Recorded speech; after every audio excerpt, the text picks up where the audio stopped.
Is love worth it? Let's talk about love.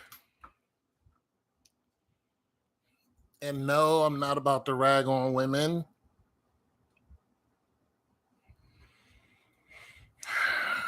I'm actually making this video because I know this is mostly a men's channel. And I want to hear from you guys. I want to know if you guys are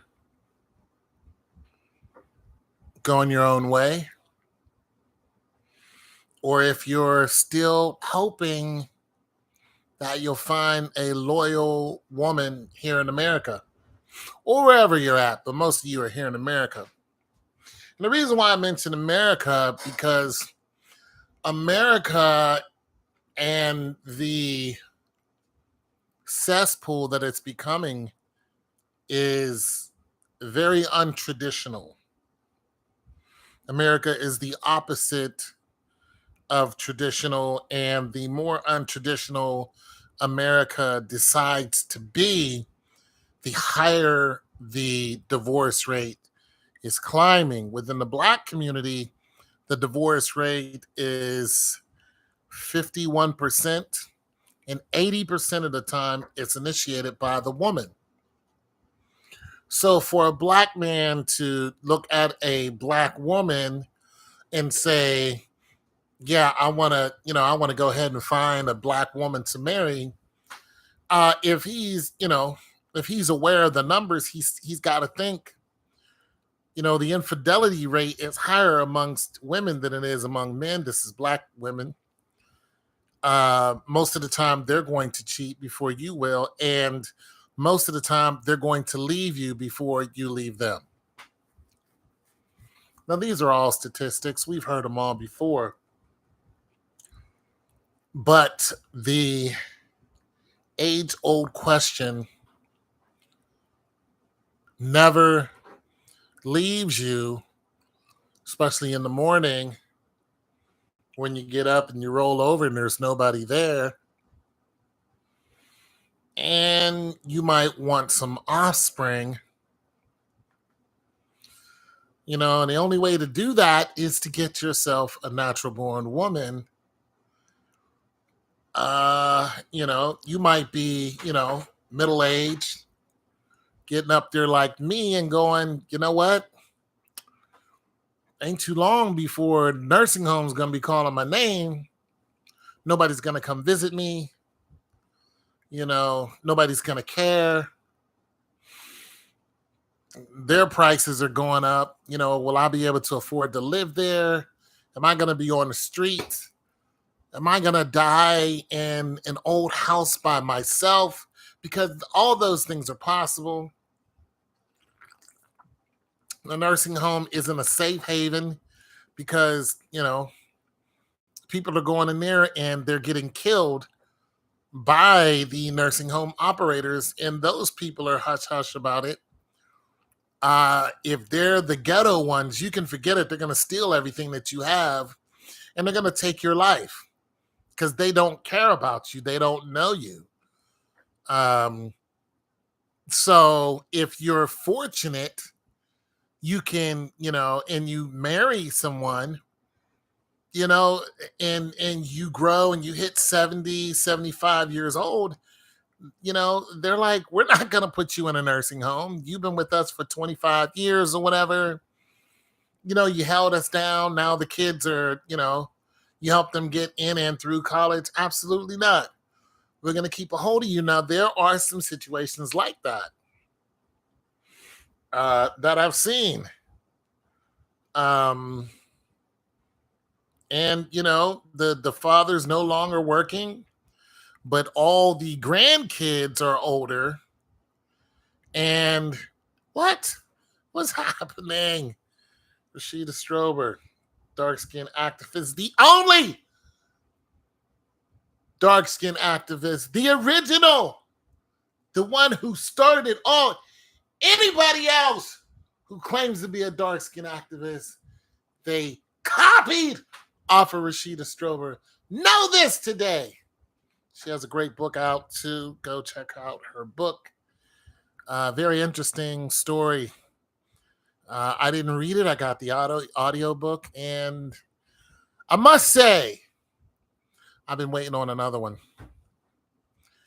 I've been waiting on another audio book. I will buy it happily, download it just like I bought the other one. So that is my way of support and or one of your plays. So if you got something that's out there and it's on, it can be downloaded, I will pay for it and happily support that because I enjoy stories. But yes, go check out Rashida Strober. Uh you like the proper English speaking, dark skin, black man, love it. Yeah. Rashida is also very attractive, but she is in a relationship, so you guys don't try it. Don't try it because it's gonna go absolutely nowhere.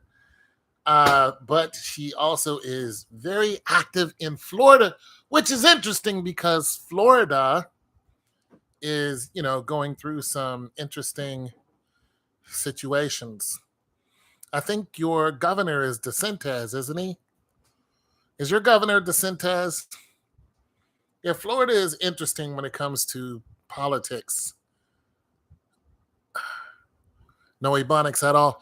Hey, listen, I've been listening to you for years, and I've heard you speak all kind of stuff. So I understand ebonics. I can, but just like you, well, I don't have a master's degree, but I have a degree.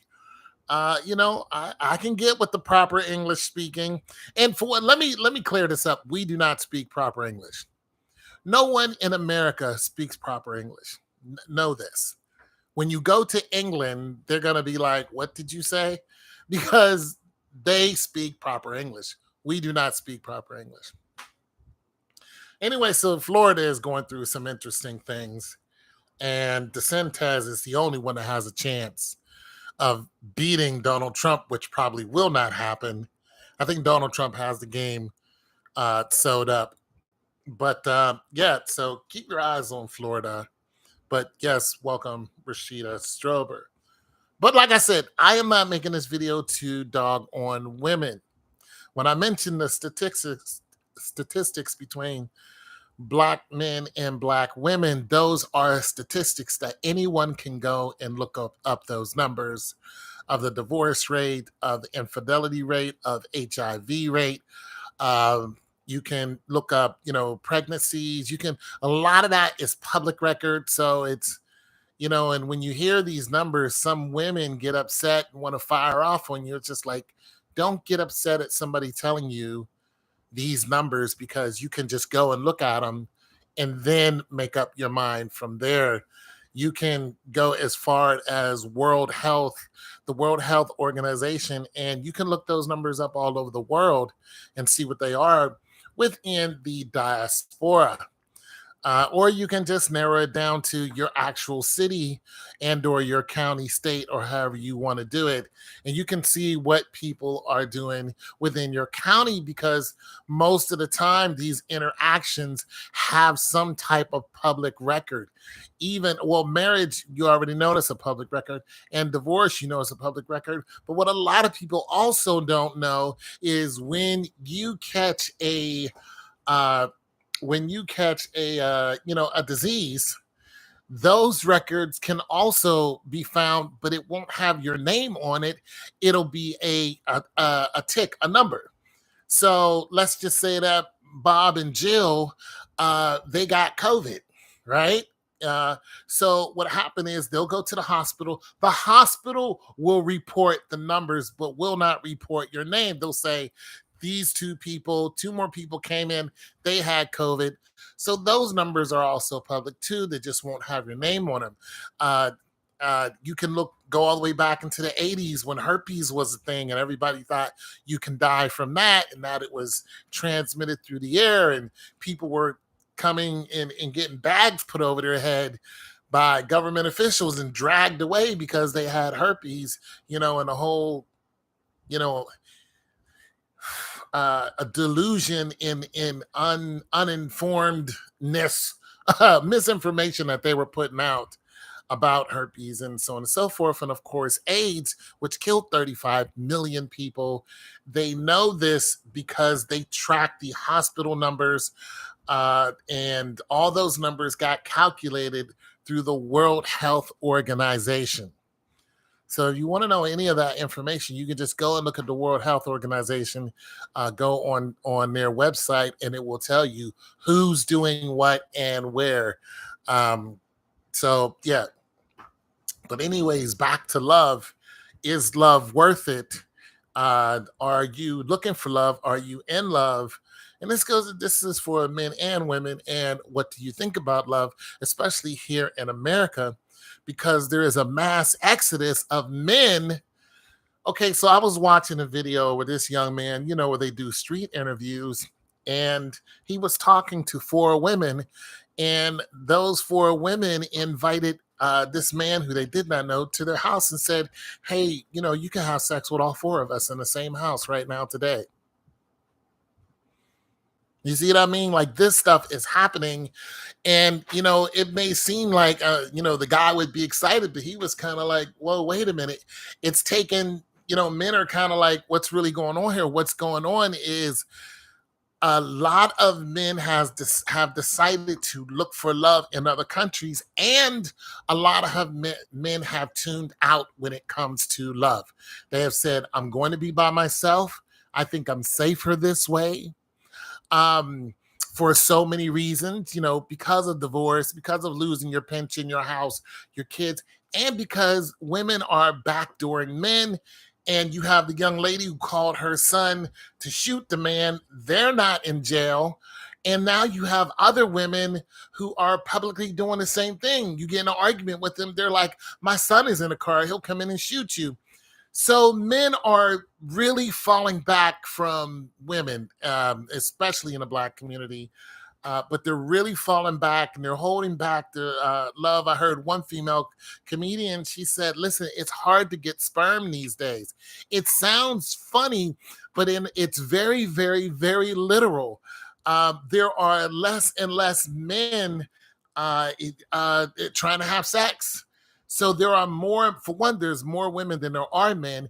And now there's more women who realize, look, I'm 28, 29, 30, 35. I have no one.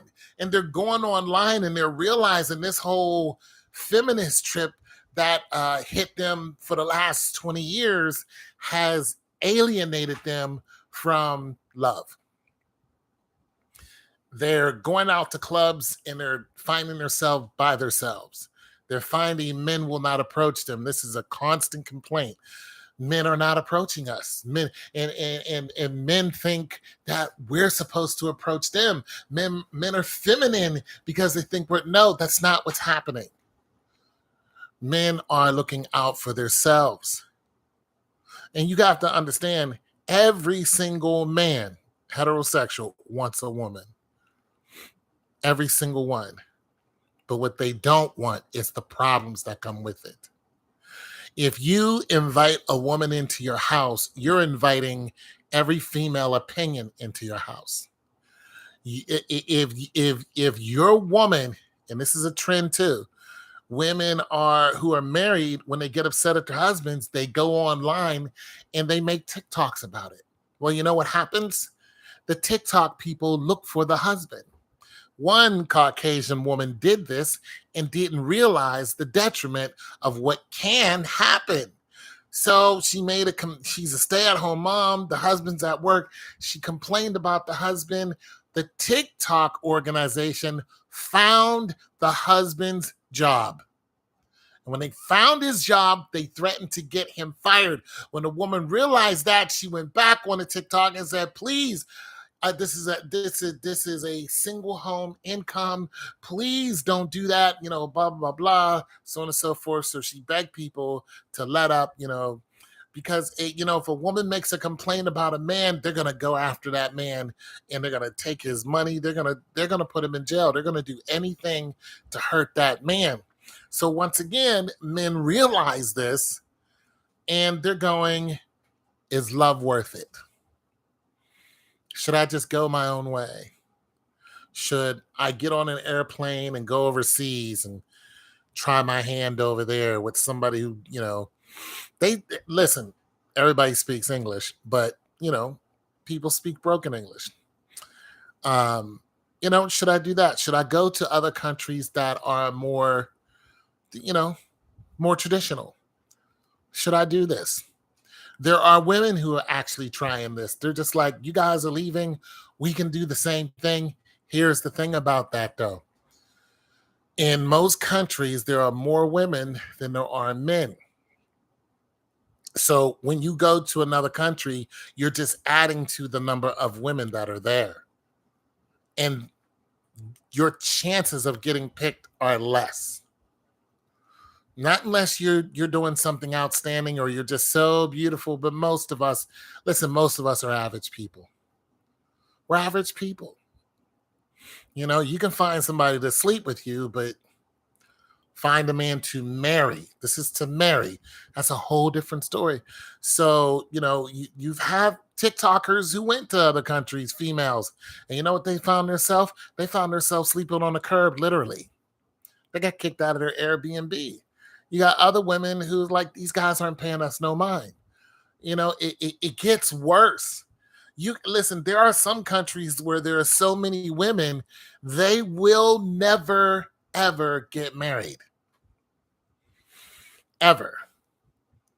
There are 10 million single women in Russia, and that number's growing.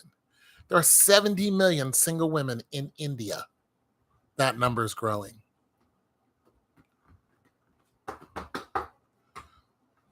They'll never get married. Not unless they marry, there's more than one woman that marry a man. So 5, 6 women. And listen, what was really crazy is 10 women can marry one man and they'll still be leftover women. So is love worth it, you guys? And women. Is it worth it? Are you looking for love? What are you going to do? You're horny and you're tired of thinking about, something you used to have. What are you gonna do? Are you gonna take that chance?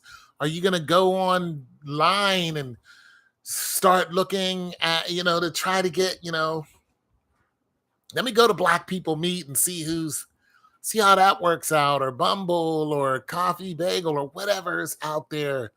Let me start swiping right and see if anybody's interested in me. What are you gonna do? We all know that the average guy doesn't get any loving. The average guy, listen, the average guy hasn't had sex in years.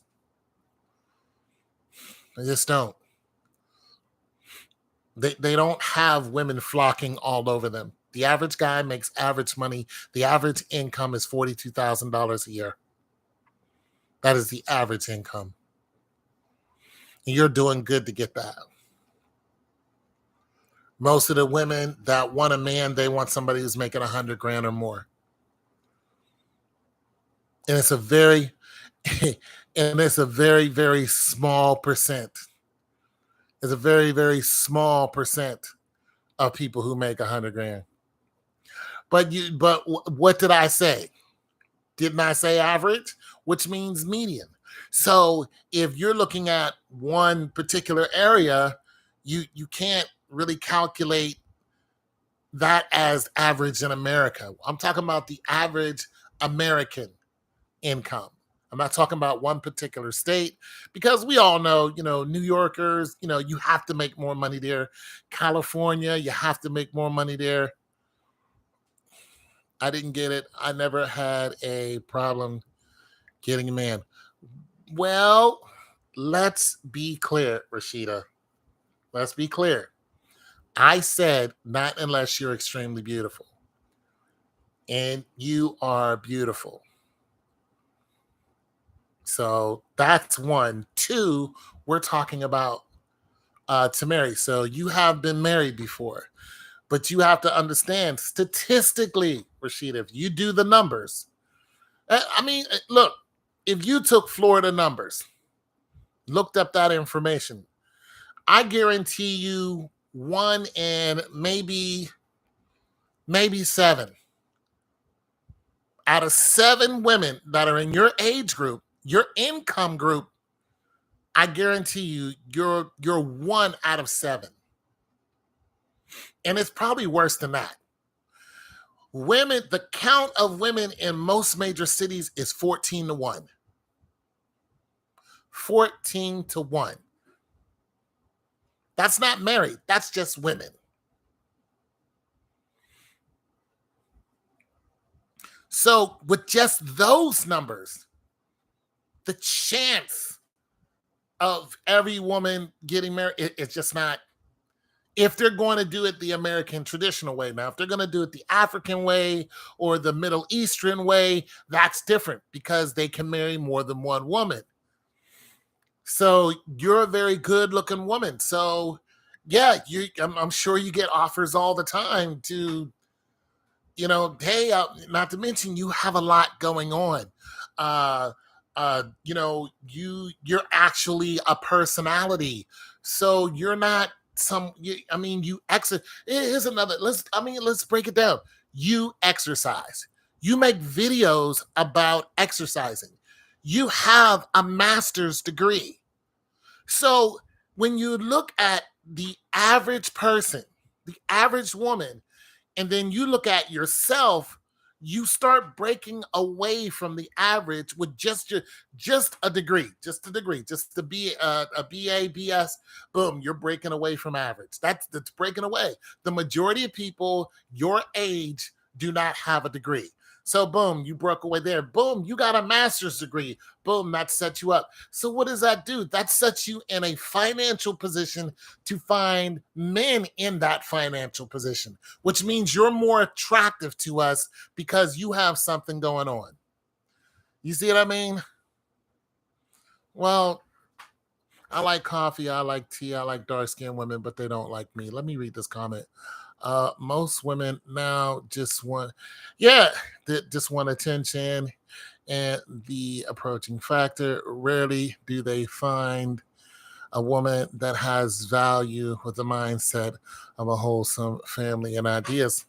Well, I mean, well, this is very true. And like when I'm looking at Rashida, I look at all of the benefits that she brings to a relationship. You're not standing next to a nobody.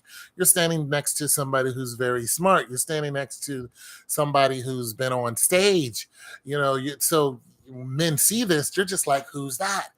I've been on stage before. When I hit the stage, women were just like, whoa, who's he? Blah blah blah. Next thing you know, they wanted to talk to me just because I was on stage. I was doing something out of the ordinary.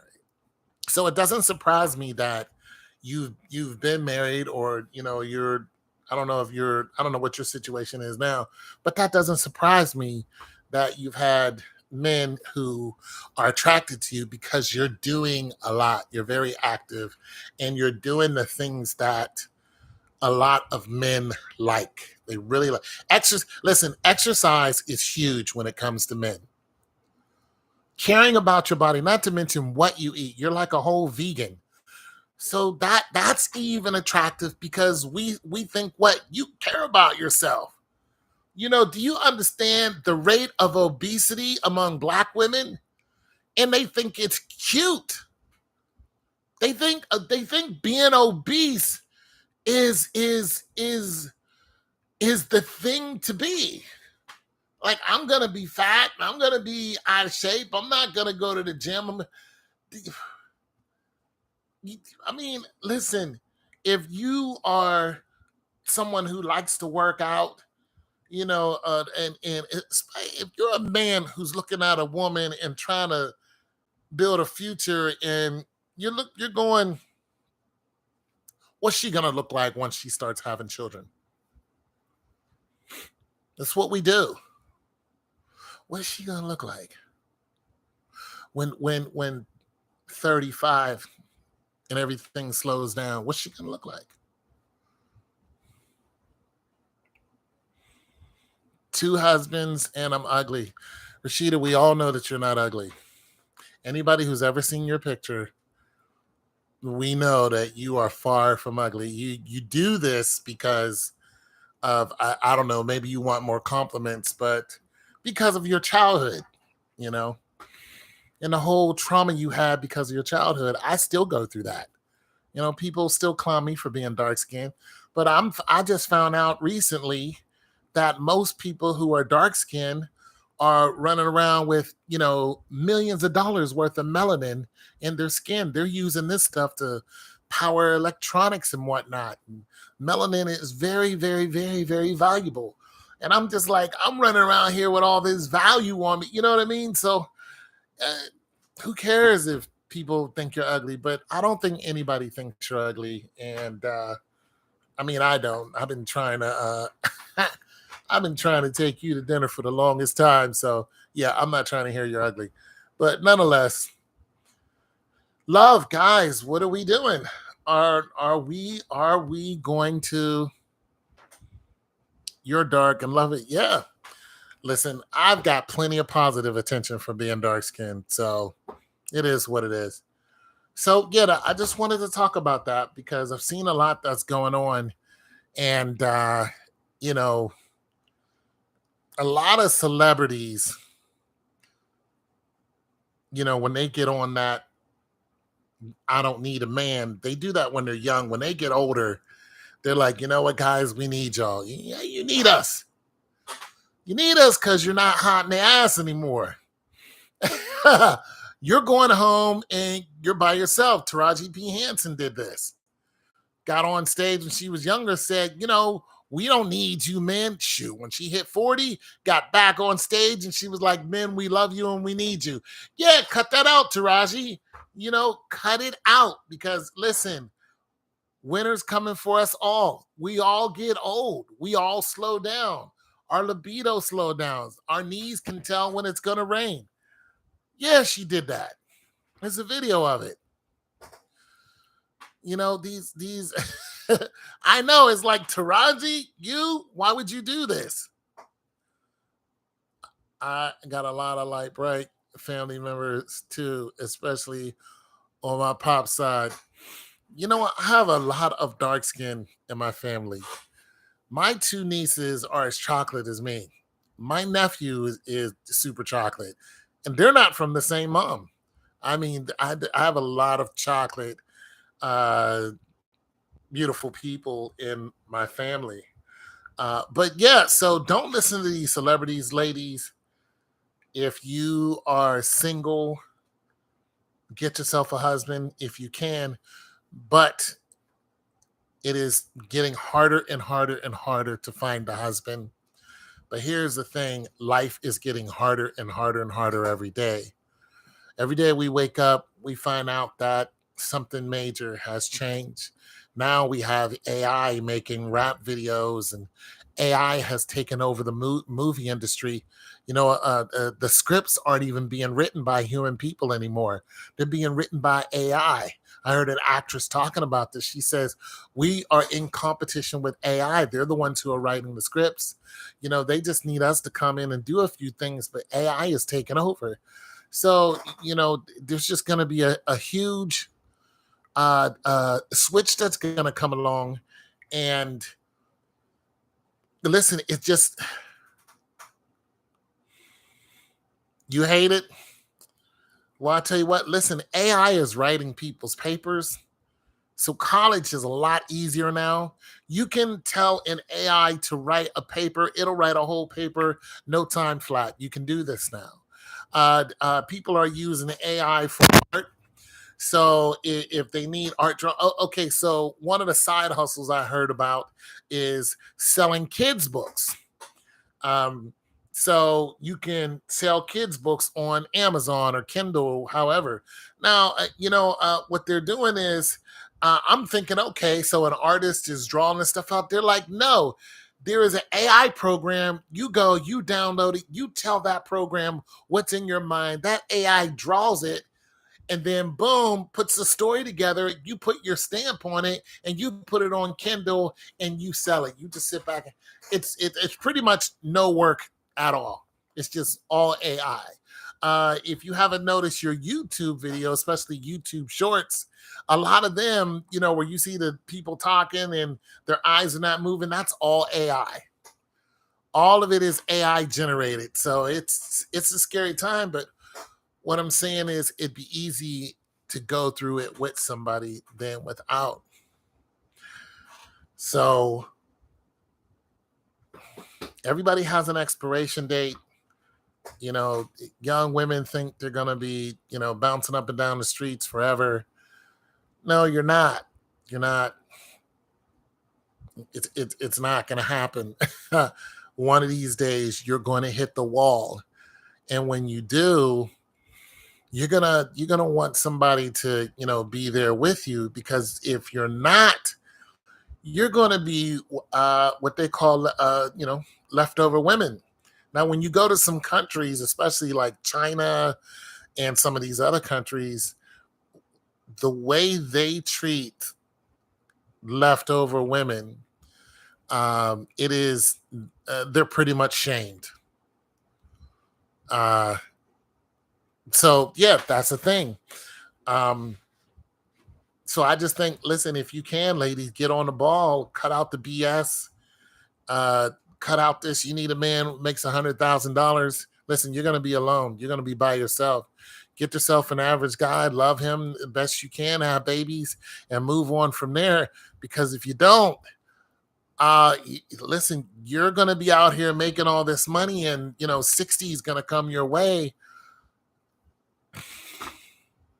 No children, no grandchildren. It's gonna get rough. It's gonna get rough for you, ladies. It's gonna get really, really hard for you. You see more women on TikTok saying, "Hey, I can do this, I can do that," and they're have to pull up their bootstraps and get out there. And you know what? They tire very quickly of it. They're like, "I don't want to cut the grass. I don't want to take out the garbage. I don't want to change my oil. I don't want to change the tire. I need a man." One woman had a whole farm. And she said, listen, they don't make men like they used to. She had a whole tractor that needed fixed. A whole tractor. She was trying to fix a tractor by herself. I ain't talking about one of them little John Deere's. I'm talking about a whole big ass one for harvesting. She's trying to fix that by herself. It's like, lady, good luck. Good luck, lady. Hey, that's on you. It would be nice to have a man or two to come around and say, hey, let me help you with that, and actually know what the hell they're doing. But when you get on the feminist wagon and say you don't need a man, guess what? That is the one thing that turns us completely off.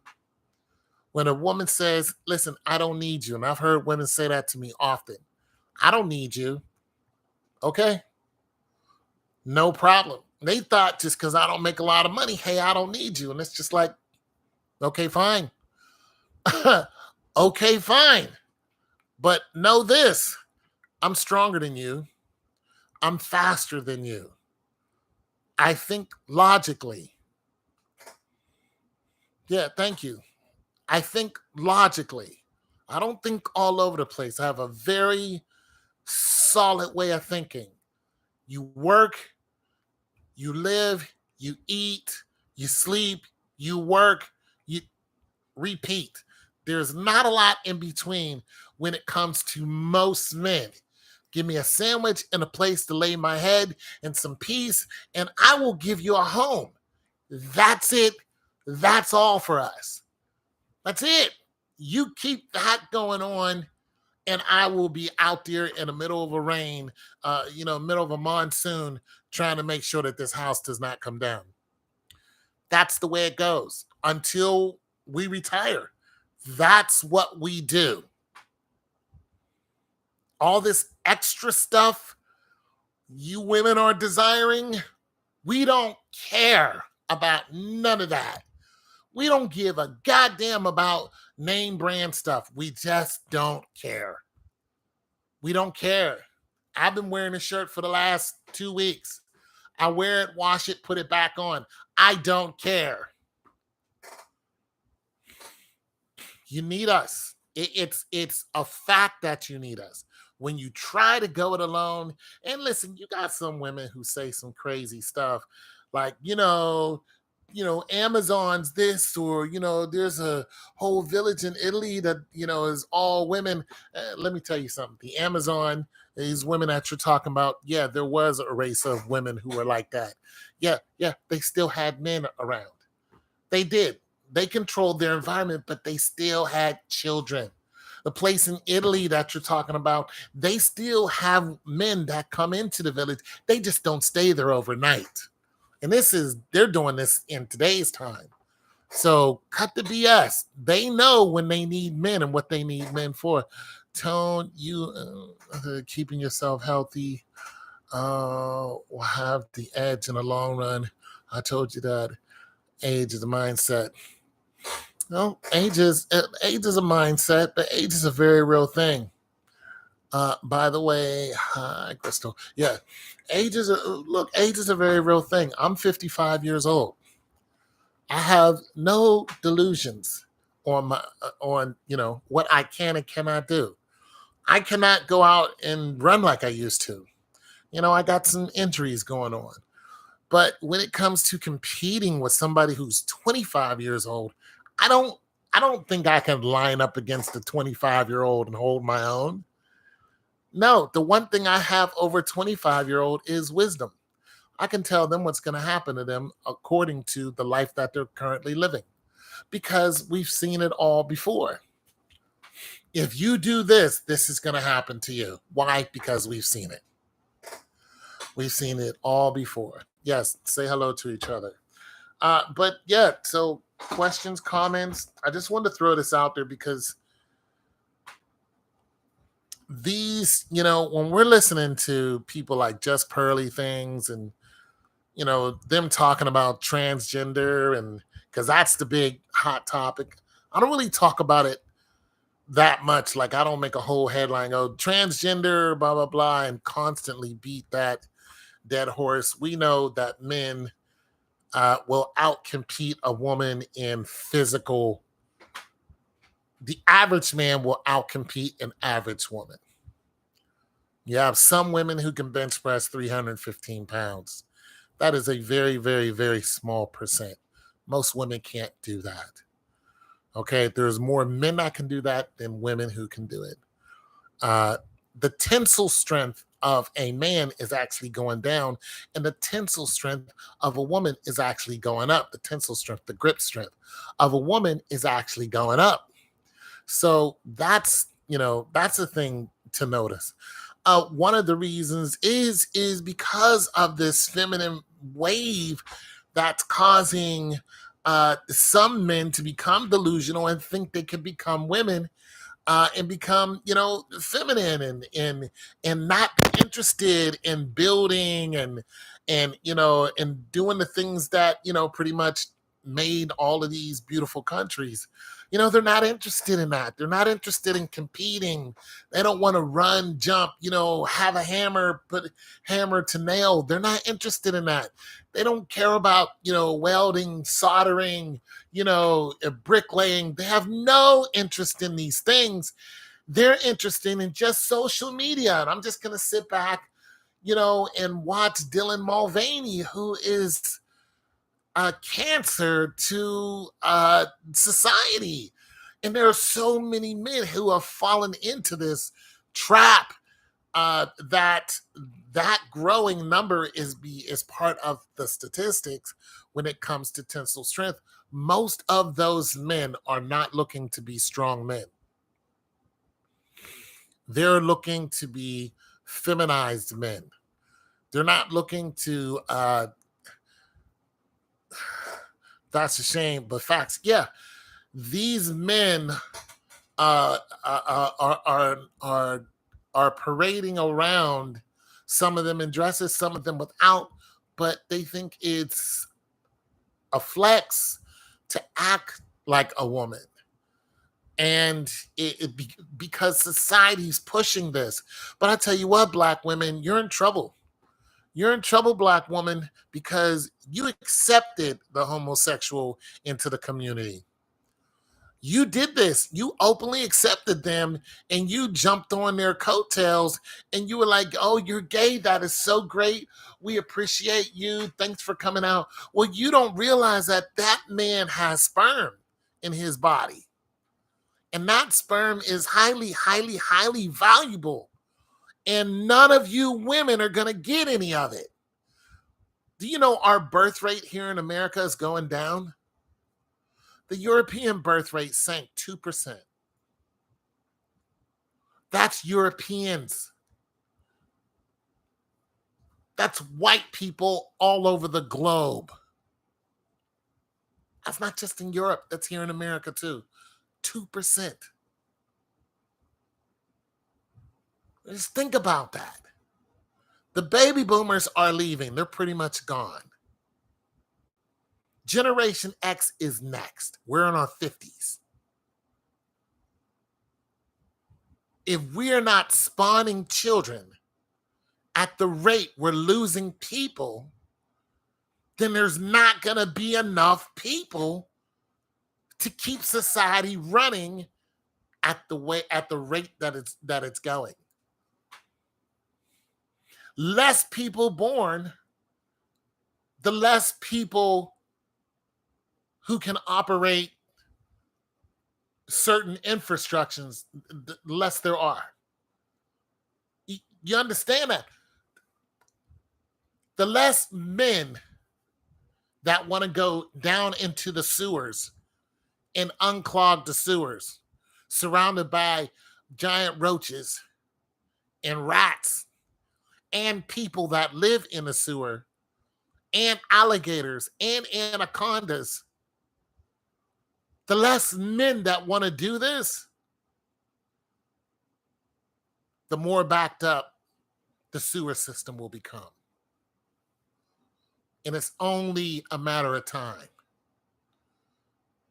before, boom, before it's coming out on the streets. What are you going to do? What are you going to do when the electric goes off? Because that's a very finite and intricate system. We just had a power outage. And a power company sent me an email and said, your power will be back on shortly. What happens when they send me an email and say, your power will not come on for the next 10 days? What are you going to do? There are less and less police on the street. There are less and less police officers. There's a man that has robbed Home Depot for $30,000 worth of stuff. Broad daylight, right in front of everybody, and Home Depot cannot call the police.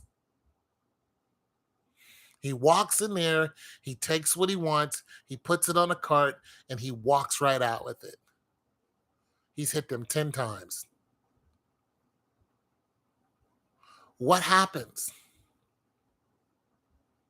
In Chicago, 5 Walmarts all close at the same time.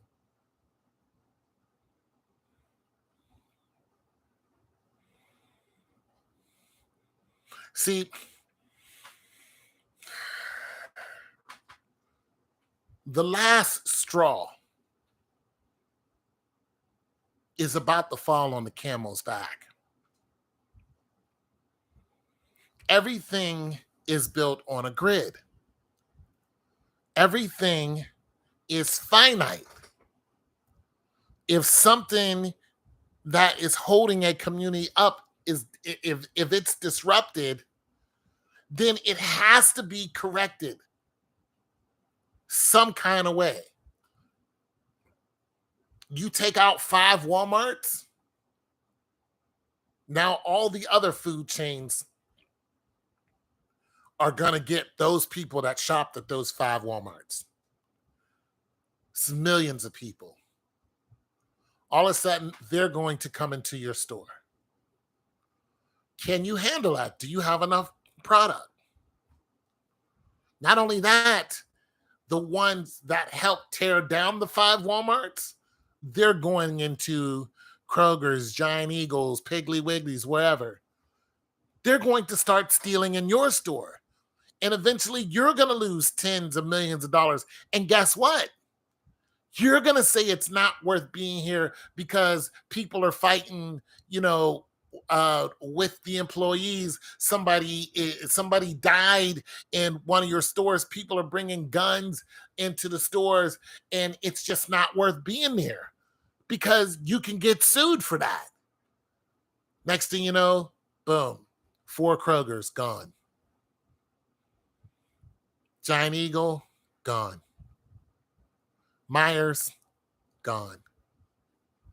Target gone. They will all leave. They'll all leave. Now, where are you going to get your food? Where are you going to get your meat from?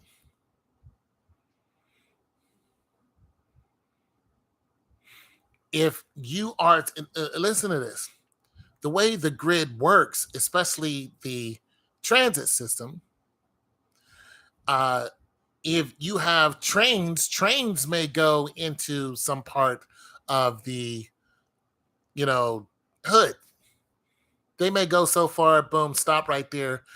Then you catch a bus that goes into the hood. Well, sometimes that bus only runs till a certain time at night. A bus might not run 24 hours.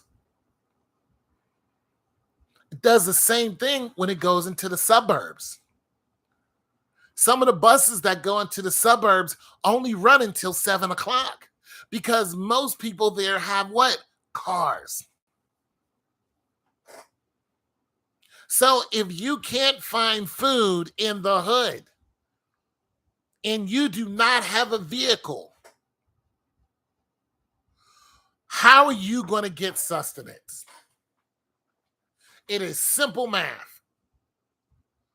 How are you going to eat? How are you going to provide for your family? If you're on welfare, if your car breaks down, you got to catch the bus. How are you going to do that? And because now you have to go into the suburbs.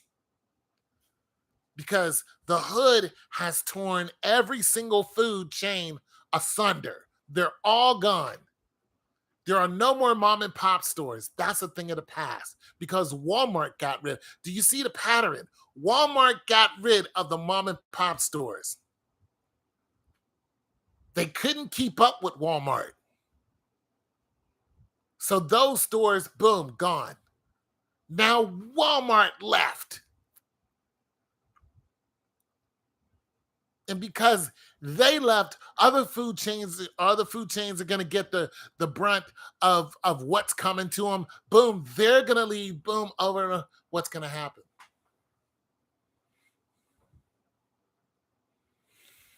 It would be better to go through this with somebody than go through it without somebody.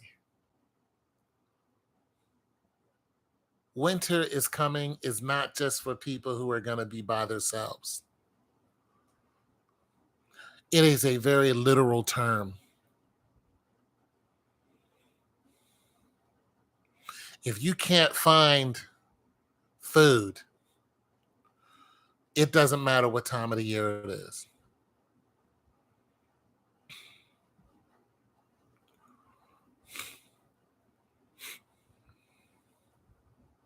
You will starve.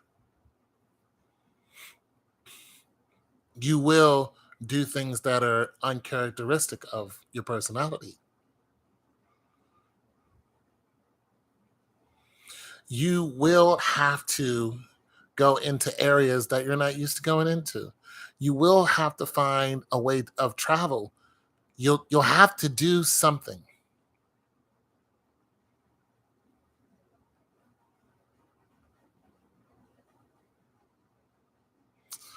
I don't know. Just wanted to see if anybody's thinking what I'm thinking. Is anybody really paying attention? Because now the meat is not even real.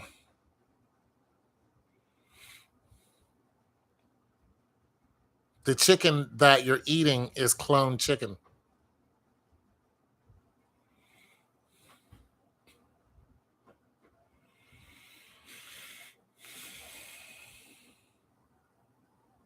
They're cloned with cancer cells.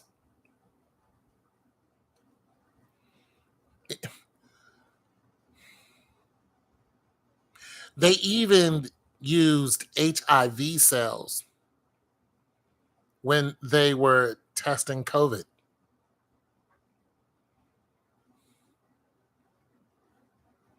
because of the way COVID attaches to the cell. Needed a vehicle, something that could go in and attach itself to a cell. Cellular engineering is just marvelous. It's fascinating. But they were using HIV cells.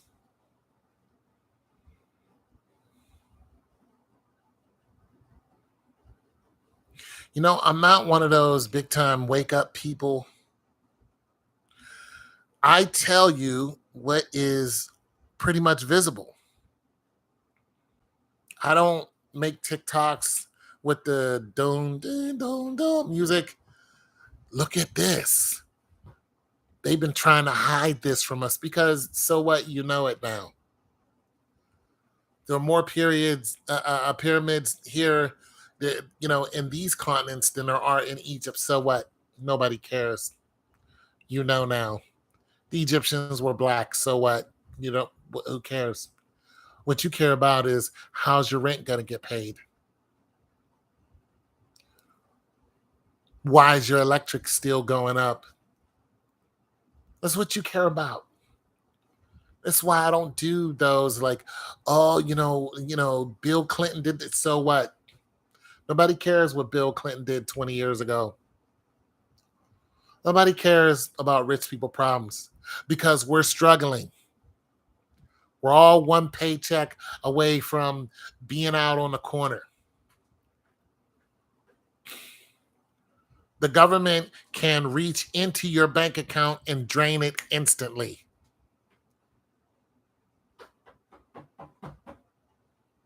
The police can stop you and take every dime that you have on you, every dime, and confiscate it and say, so what? Do something about it. And in some cases, they'll tell you, you better not say anything. Even firemen have been robbing people.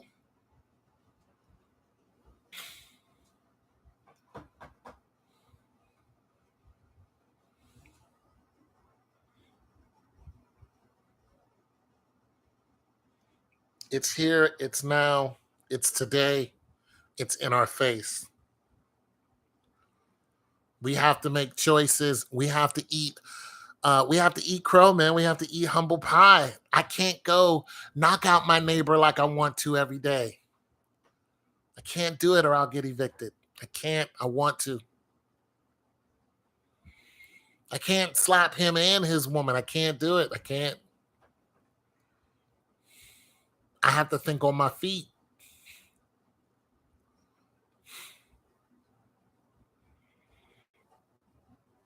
You have to think on your feet.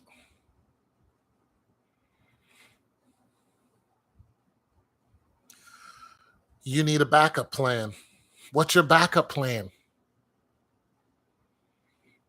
You know, the majority of people don't have $1,000 in the bank. The average person doesn't have $1,000 in the bank. What's your backup plan? What do you got? What happened when your life is no longer get up, go to work, come home, play with the wife and kids? What happens? What happens when it's completely disrupted? There was an ice storm in Texas. completely disrupted. Emergency vehicles on the side of the road. Nobody's coming to help you.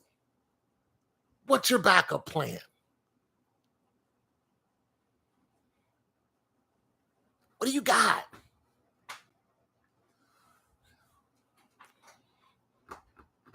Last week, we had enough rain to fall in New York. There was enough rain that fell in 8 hours to cover a whole summer. All at once. One day, bang. What's your backup plan? What you got? The fires in Canada are pretty much blinding the people in New York. The cloud is just, shh, and now there's supposed to be a sandstorm that's coming our way. What's your backup plan? You got a generator? You got some spare food in the basement? You got some candles, some matches? You got any heating blankets? What you got? What's your backup plan? I want to hear it. I want to know. Because most of us can't afford a bunch of stuff. We can't afford a, fallout shelter. But we could afford a lighter. We could afford a pack of matches. And before you say, what's a lighter and a pack of matches going to do? Remember the girl when a snowstorm hit? The girl went online. She left her job, middle of the snowstorm. She left her job and she's like, I'm going to go make it home. She jumped in her sedan, hit the highway. It didn't take too long before the highway was completely covered with snow. She pulls over. She starts texting her mom and her brother. She's like, I'm on the side of the highway. They were like, where are you at? She couldn't even tell them what her location was because so much snow was coming down. Emergency vehicles couldn't get to her until the next day. She froze to death. She's like 21, 22 years old. You think a blanket, a pack of matches, a lighter, you think it would have made a difference? It might have. It might have. And she wasn't the only one that died like that. But she died on the side of the road, frozen to death.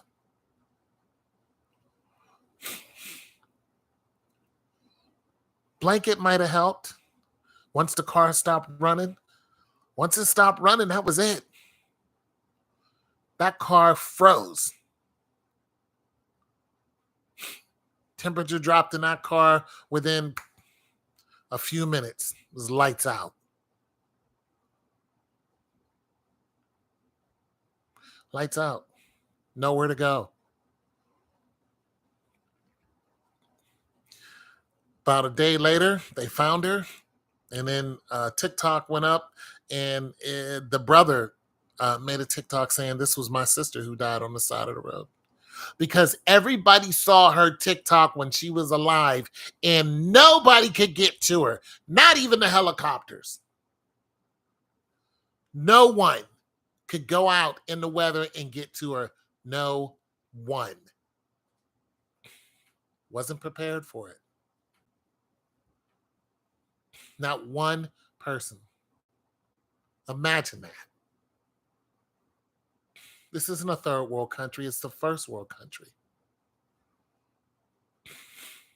Nobody could rescue that young lady until the next day. What is your backup plan? Do you have one? Have you thought about it?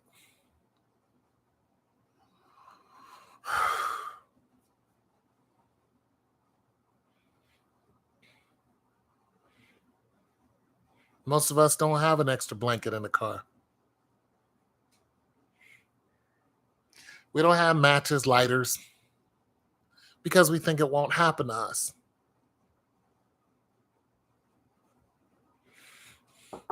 Most of us think it won't happen to us until it does.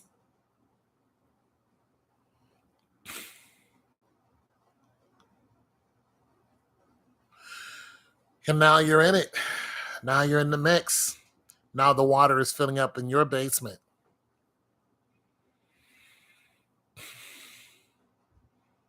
It's filling your basement up. Your basement's being flooded.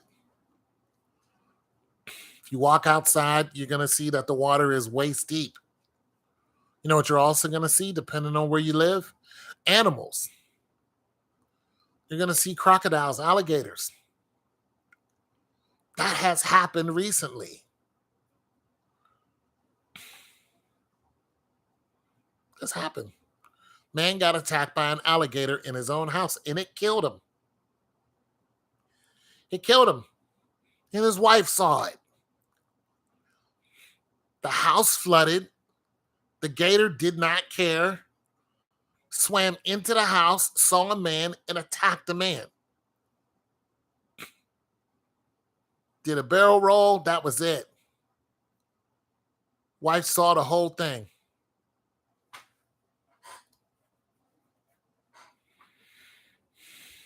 She saw the whole thing. He was completely helpless. Out of all the animals in the world, the alligator has the strongest bite.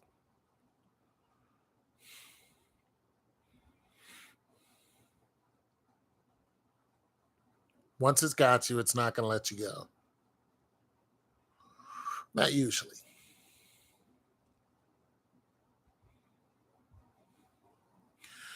What's the backup plan, you guys?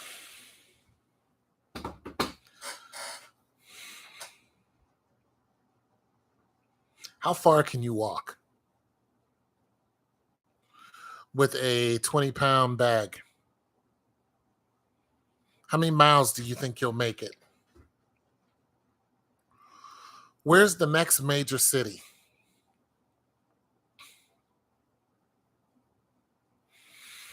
How far do you think you can walk?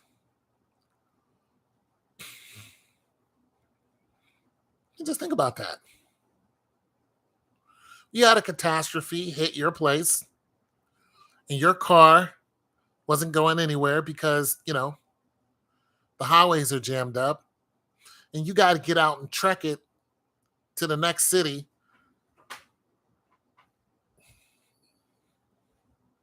Do you think you can make it?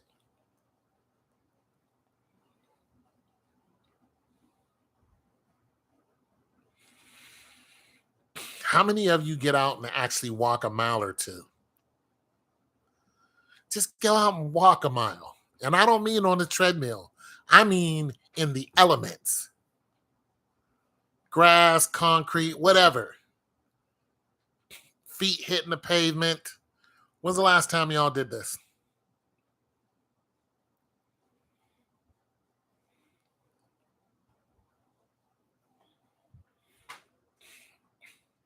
That might be your only modus operandi, choice of mobility. Might be it.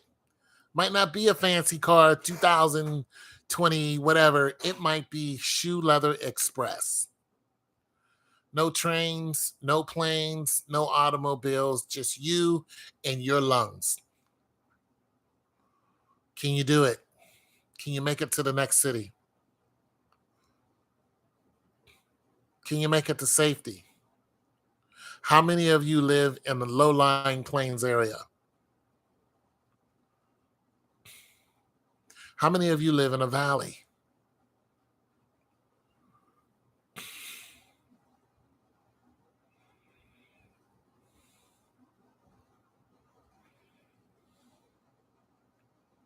I'm just asking.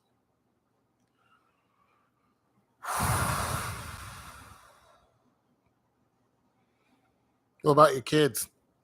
How many got kids? You think you can carry your kid up the mountain? Think you can do that? Think you'll make it?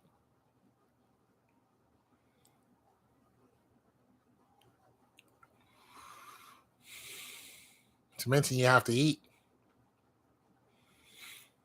How many of you ever killed an animal?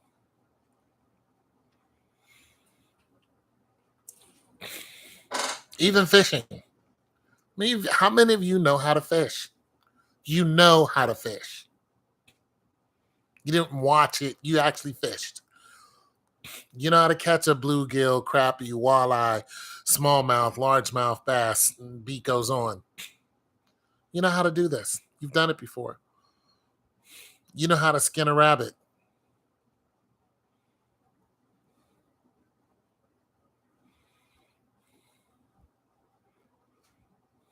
Crayfish, turtle, clam, pheasant, squirrel.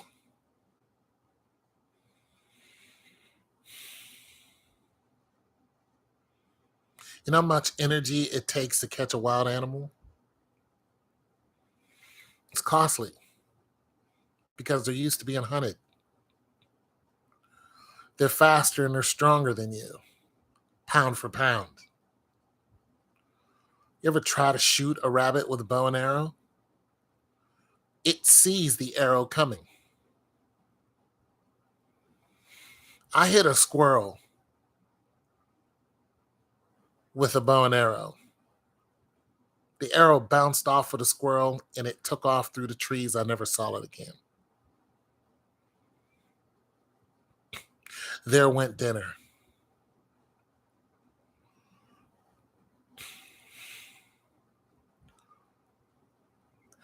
What's your plan? How's your lung capacity? Think you can walk through water waist high for a couple miles? Think you can do that?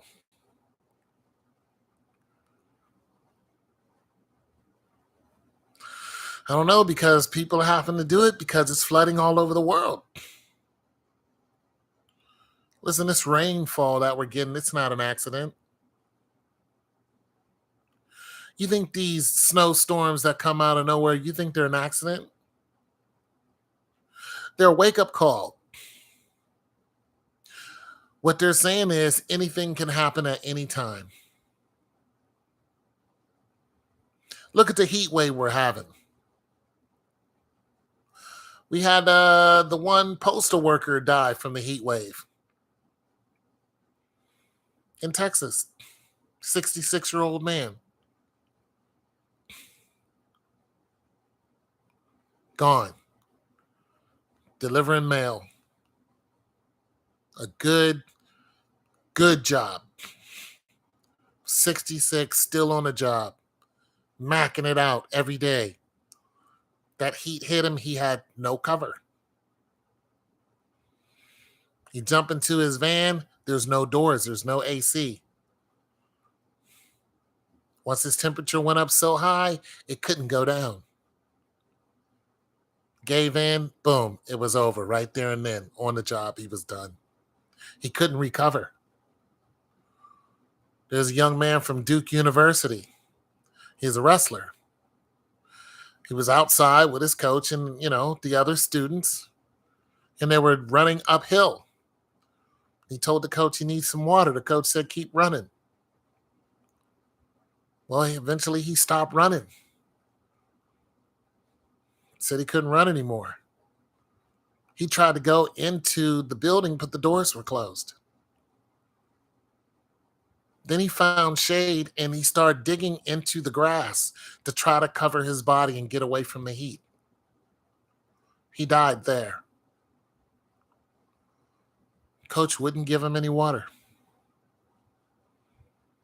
They found him dead from heat exhaustion. Duke University. Caucasian kid. This wasn't a racial thing. It's a Caucasian kid. Good kid, wrestler. Overheated. Once his temperature went up, it couldn't go down.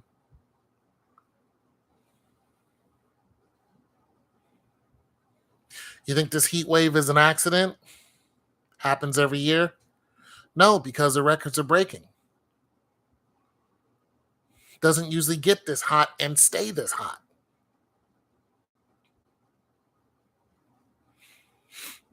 Are you prepared for the next heat wave? Because if you haven't been paying attention, when you look how everything is going, it's simple mathematics. The rain comes, knocks the power out. The next day, the sun heats up the whole continent to extreme heat. No power, no fans, no AC. You're just in your house cooking. You run your car for only so long. Only so long you're going to run that car.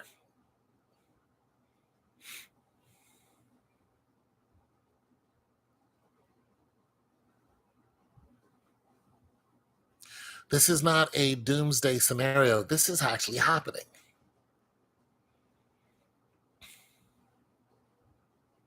You prepared for it.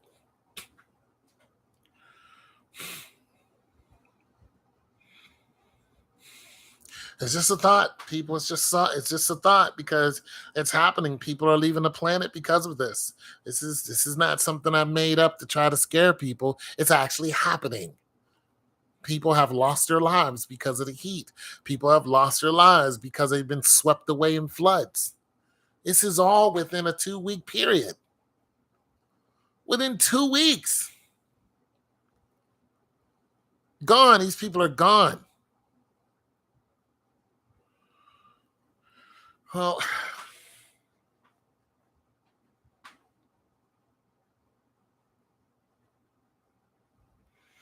how many of you got waterproof boots? You got any waterproof boots? Steel toe? Waterproof boots? Any of you? You got steel toe boots? Any of you got any steel toes? No?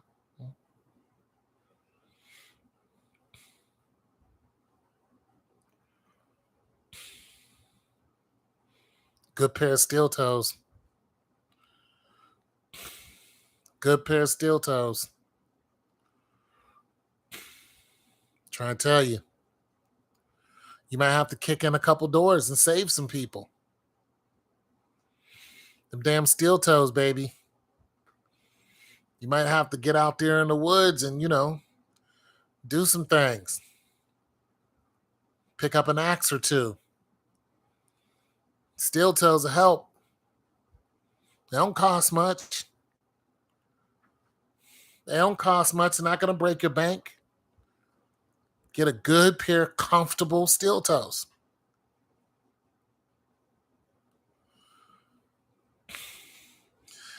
Yeah, Bronny went into cardiac arrest and he recovered. But it was a cardiac arrest.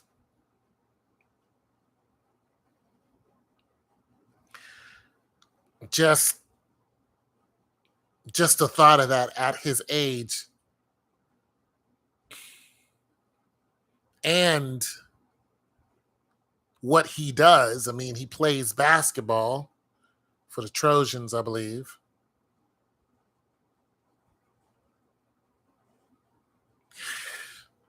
Well, 10-1 says Bronny has been vaccinated. 10-1 says Bronny's been vaccinated more than once. I don't know. I don't know them.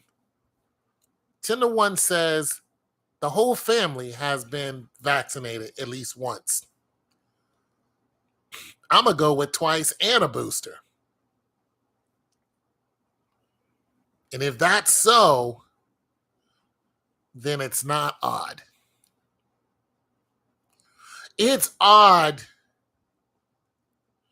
Hank Gaithers had issues a few times before he died. I don't know who that is, but thank you for that information. It's odd for somebody that young to have a heart attack, yes. But it's not odd when you add on COVID. When you add on COVID, then it's highly, highly possible.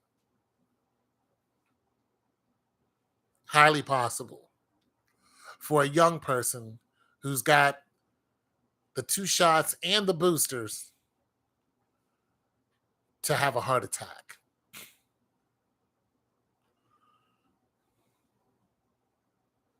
So I don't know the details. And they're probably not going to, come out and tell us the details of whatever happened to him because it's private information. But we're talking about the upper echelon of basketball. This kid, this kid has the best health. He has the best health care. His father has never been in a major injury in his whole span of playing. He had a groin injury. But LeBron James has never been in a career-ending injury. He's not like Zion, who barely plays.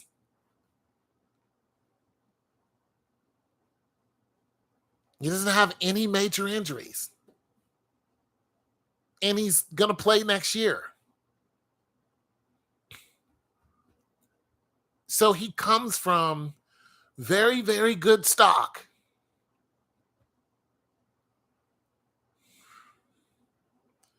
The basketball player in college that died in the middle of the game in the 90s. Oh, okay. Yeah. You guys? Oh, yeah. So, yeah, you guys who are single, watch yourself. If you get a good woman, hang on to her.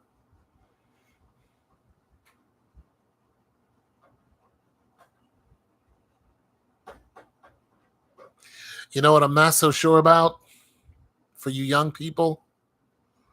Having children. I'm not sure this is a great time to have children.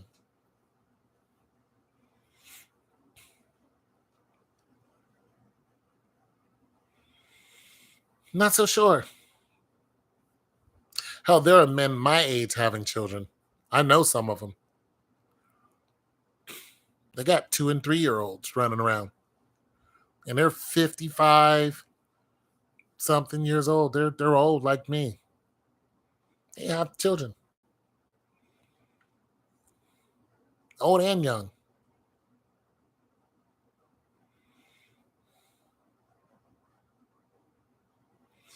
He said he wants to play until 50. Well, he can do it. But I'm not so sure about having children right now. I suggest if you guys are out there and you find a young lady who is,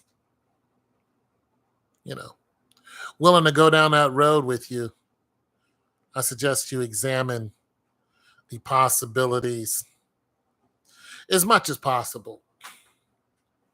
Put yourself through a couple scenarios, finances, and all that other good stuff, and see if it's worth it. Yeah, children do. They keep you young. They do keep you active. Children keep you on your toes. This is very true. They add vigor to you. They do. There are a lot of benefits to having children, especially once you get old. There are definitely benefits. But that is not why I was saying I don't know about it. It's because of all of what's happening. And then when you bring, children into it, it could complicate, I mean, even the Bible talks about, when all this bad stuff is supposed to happen that it, talks about people who have children are going to struggle because they're not going to be able to flee. You're not going to be able to run into the hills as quick when you have kids. You know what irks me when I see movies and there are kids in it, and the parents are like, "We need to leave now," and the kid wants to run back in the house to get something, and the dad, the mom looks at the dad and go get, her binky, and the kid's crying because the binky is in the house, whatever binky is, and the mother's like, "Go get it. The volcano will wait until you go." I'm like, you screw the binky. The kid can cry, but the kid will be alive. Get in the car. Let's go. I can't stand seeing it. I can't. Now, going to get the dog is different. The dog's important. Oh, Muffy is important. Got to have Muffy. But the binky, leave the binky. We'll make one out of wooden sticks. And see, this is going to be some of the problems, according to what the Bible is saying. But there's just a lot of abnormal activity that's going on. And there is a lot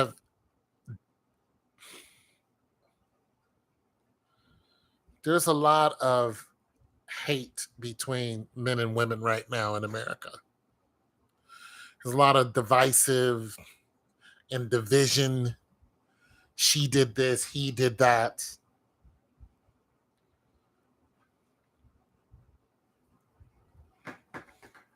But you're going to need each other. You're going to need each other. I think the women are going to get hit the hardest, and the old people and the children. Healthy males will survive, more than anyone. Old people can forget it. And the women,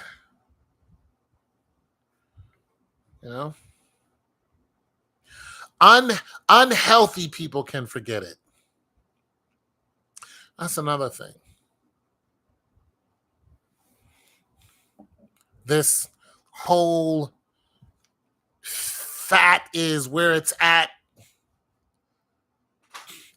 Sports Illustrated putting, plus size model up there. Even though you're Sports Illustrated, you got some, woman who hasn't touched a volleyball.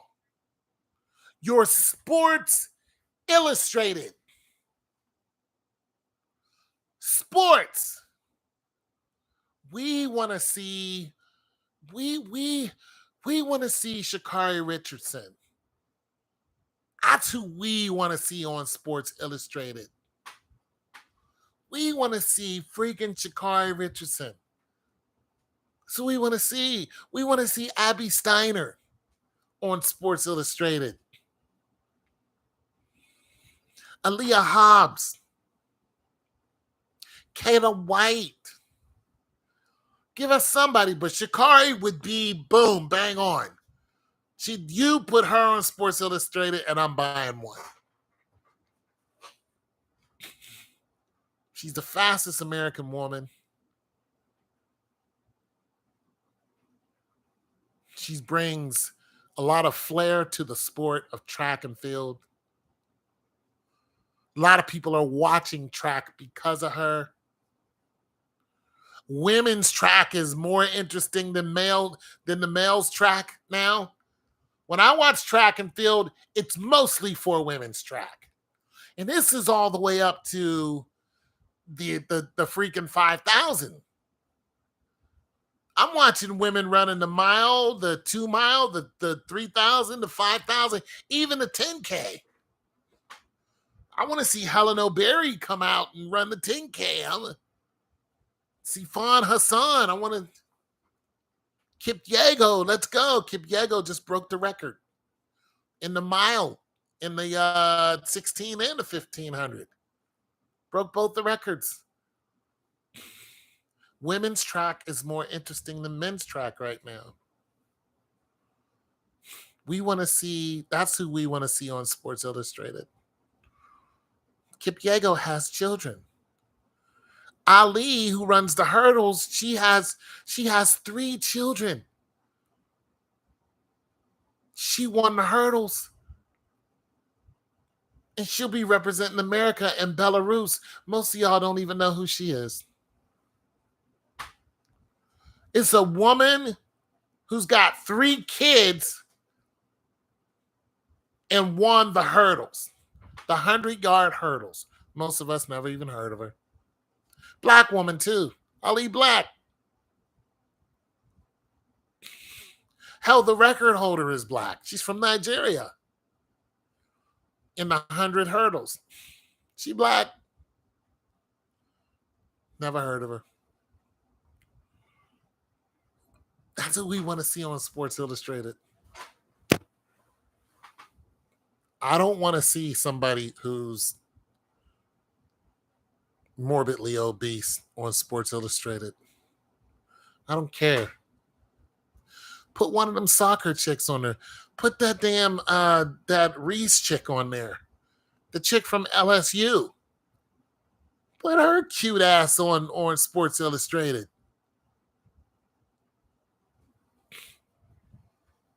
Angel Reese, that's her name. Put her on Sports Illustrated. They're the ones who won the championship. Have her in an LSU outfit with a basketball. Angel Reese, blah, blah, blah, Sports Illustrated. Yes, Sports Illustrated. There are so many positive role models, but no, they put a fat person on there. See, this is what's going to kill a lot of people because fat is not good. It's not good. It slows you down. It messes with your heart. It can kill you. Obesity is not good. Sitting around all day. Yeah, I got to get on myself about that. I got to drop down and do 20 push-ups and do some burpees. My damn knees hurt. You know how hard it is for me to do damn burpees? I have to do them real slow, but I get down and do them because I need my heart rate to go up. My knees hurt. But I get down there, hurt knee and all, and I do them damn burpees. I try to do 10 in a row. Man, I am exhausted by 10 burpees in a row. I'm exhausted. But you know, I started off doing 1 slowly, and then I did 15 of them today. I did 15. I took my time about it, but I did 15. And hell, by next week, I'll be up to 30. Because I know better. I either do it or this body is going to betray me. And I'm sucking wind the whole time. But I'm doing it. Because if I got to walk to go get food, I don't want to discover that I can't even walk a quarter mile. I don't want that discovery when electricity goes out. I got a generator that's about 1.5 miles, 2 miles from here. Listen, if my vehicles are like, I went outside today, jumped in my car, the damn thing didn't start. Battery's dead.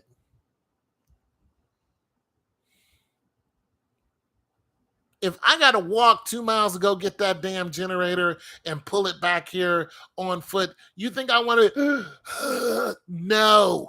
So I got to get down on my hands and knees and do push-ups and burpees and look like a damn idiot. I have to do it. I have no choice. I can't get out there and run like I used to. Okay, fine. I have to find something else to do. And that is the reality. But this whole eat potato chips all day and just get fat. Listen, if you're going to eat potato chips, you better be down. You better be doing some push ups and sit ups somewhere in that timeline. You better do it. Because we can sit in front of this idiot box all day long and not move a muscle. And I'm telling you, that is not natural. You can still watch TV and exercise. But when the fits hits the shan, you're going to wish you did something. We had this area flooded where I'm at, flooded all the way up to the engine of my truck. They had to come out and unplug the drains on the street. Flooded all the way up to the engine on my truck. The engine, which means my tire on my Tahoe was completely submerged. That's up to my knees.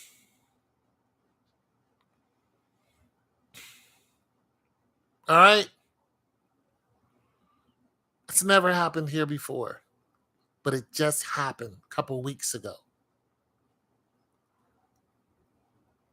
And I don't look at it like, I look at it like I live in Ohio.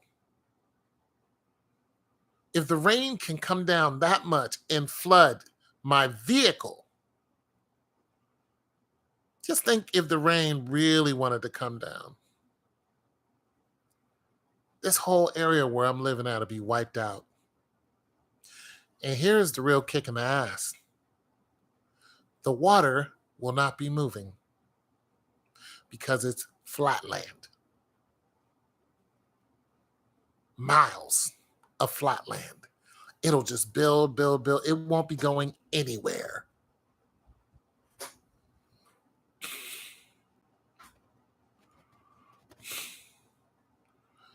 I might have to walk to the store in that. I might have to walk to the store in that. Am I ready for that?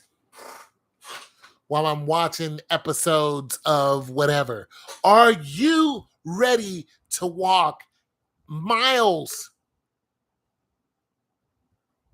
in waist deep water? Do you have the wind for that? How's that cardio? You got the wind for that? Because with all this rain that's coming down all over the place, listen, when it happens to you, you're going to think about this live. You're going to be like, that old dude, he was saying something and I wasn't listening, because now I'm looking outside. My basement is completely gone. The whole living room is, the couch is floating. The front yard is, there is no front yard. And I can barely see the roof of my, GMC, whatever. Your truck, your big 350 dually diesel, covered, completely covered. All you can see is the damn stack.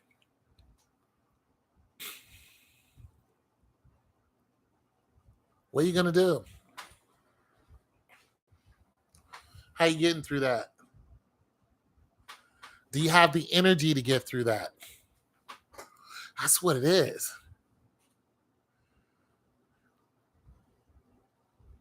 Because I think these events are going to happen. And I think your woman, or if you're a woman, your man, I think if you guys are sitting around watching Dylan Mulvaney You guys are sitting around, watching these people completely be delusional about being a man or woman. You're watching people run around in dresses and you're pushing this idiocy. I think you're going to be one of the people that's going to get lost in the sauce. You're going to get swept away because you're going to think all is fine because some guy came out and said he, was banging another guy on the ass, and you celebrating that stupidity. Oh, I'm so glad. I'm proud of you. I'm glad you're out. Here comes the water. You guys aren't in the gym. You guys aren't hiking in the woods. You guys are sitting around eating scones, celebrating some guy committing sodomy, sitting up with his legs crossed, picking arguments with people who know better. You guys haven't. You never rode a horse. You never held a hammer in your life.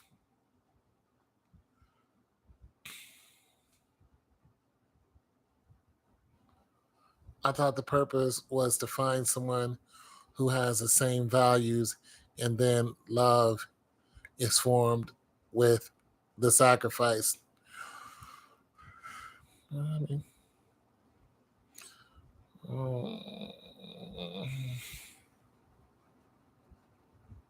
I'm trying to figure out the angle of that non-question.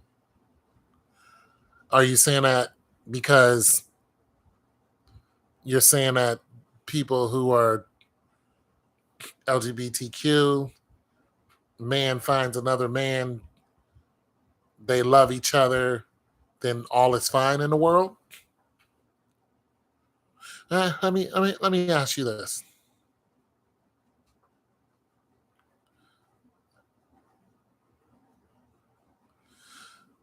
Oh, and my question is love worth it? Oh, okay.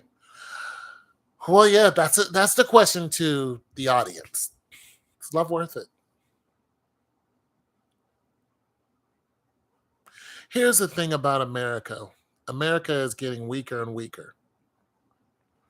The American man is getting weaker. The American woman is getting stronger, but the American woman is becoming more detached from the American man. But the American man, his physical strength is getting weaker and weaker.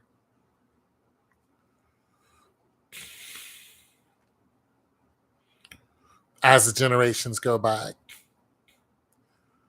he's getting more obese. He's getting lazier. He's getting uninterested in doing anything that men used to do 20, 30 years ago. Not interested. Some of the reasons aren't even, you know, our fault. AI has, okay, have any of you ever been into a car factory? For one, there are less car factories than there used to be. This is one of the reasons why you don't, why those jobs are not there. There are less car factories. This used to be a go-to for men. You get out of high school, you go work with your dad in a car factory. You make a decent living, you find a girl that you like, you marry her, you have kids, and the beat goes on. That's what you did. That's what you did. You went to work, she took care of the house. That's what happened. You pretty much knew what you were going to be before you graduated high school. Hell, you knew what you were going to be when you were 10 years old. What are you going to do? I'm going to do what my dad does. I'm going to work in the factory. And your dad wouldn't go, you need to be, you could be more. Your dad would go, damn right. Because it was a good, solid job. until it wasn't. Till they had to start having strikes and 401ks weren't what they used to be. And the stock market crashed and more than once. The housing market went out in, 2008 because of subprime lending. So things changed. And now you got the average job, or the average working Joe doesn't even work at a factory, doesn't work at a place. They work virtually. They have online meetings instead of face-to-face contact. They log in, see each other, log off, and then they do whatever. Less and less human contact. More and more isolation. They don't want to be around each other. I don't want to be bothered. Less and less. We put on our Oculus Rifts and we go into another world that Facebook has created. We go into this whole other world. Well, AI has taken over a lot of our world. And one of those are car factories. I worked in a car factory for years. I worked at I worked at a Honda car factory. You know who does the welding? An electronic arm welds.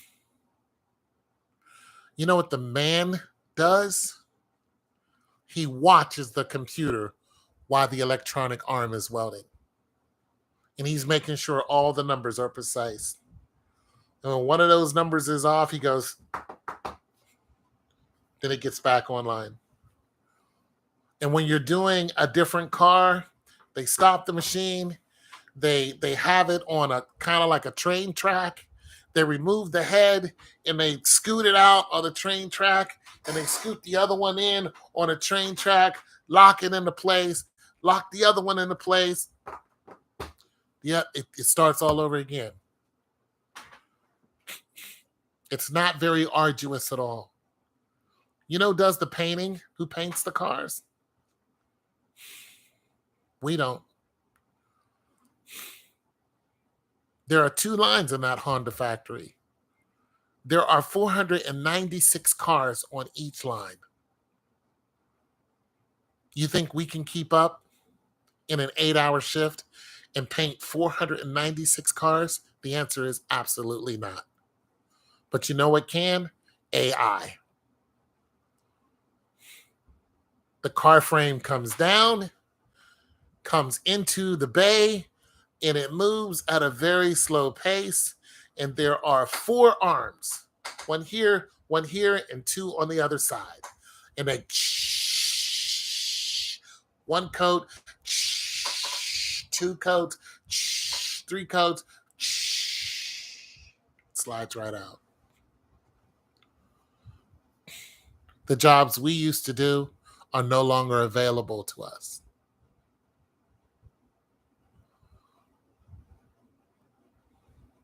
No longer.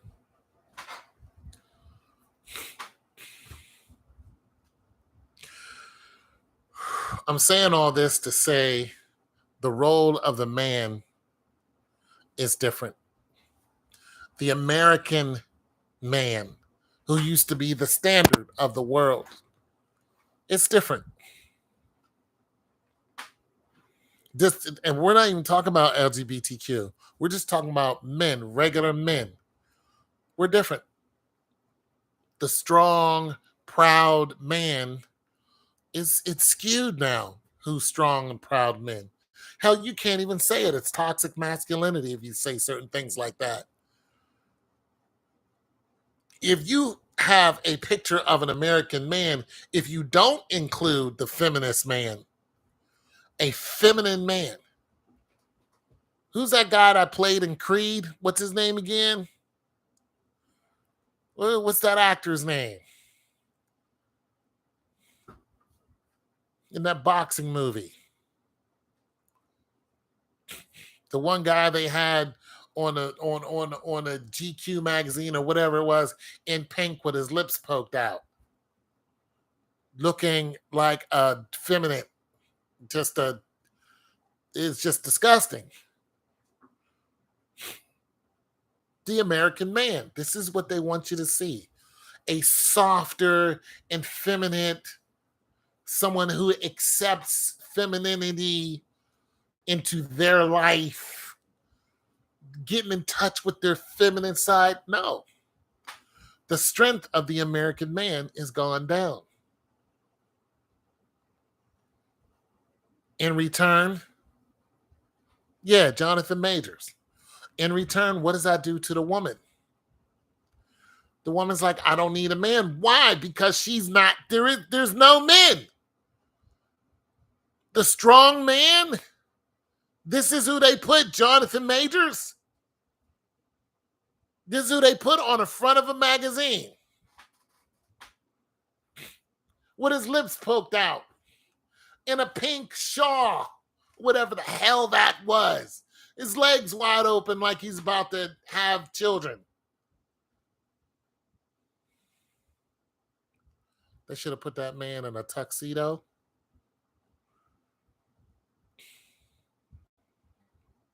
And had him looking like freaking $1 million, but they didn't do that. They made him look like a homosexual. And this is one reason why the women can't find a man. They can't find the traditional man. Because all they're being bombarded with is men cross-dressing, walking in the schools and telling male boys that it's okay to be a girl. The White House with the president right on the White House lawn was crowded with LGBTQ people dancing around, and one guy took his shirt off and he had breasts.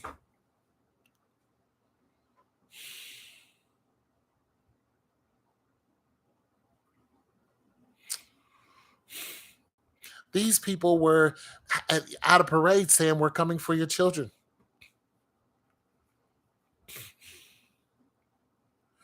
The standard of man has been lowered.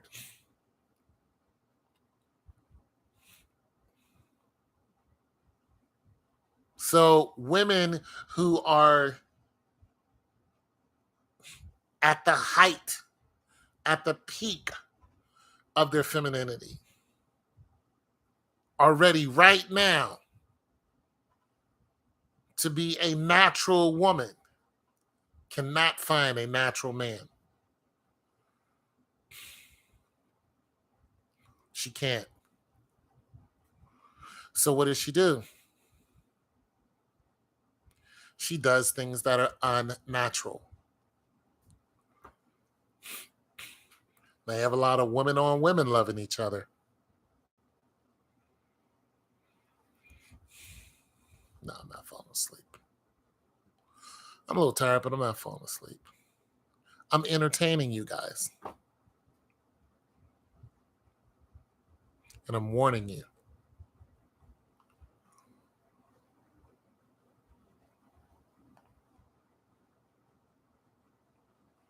I'm warning you guys.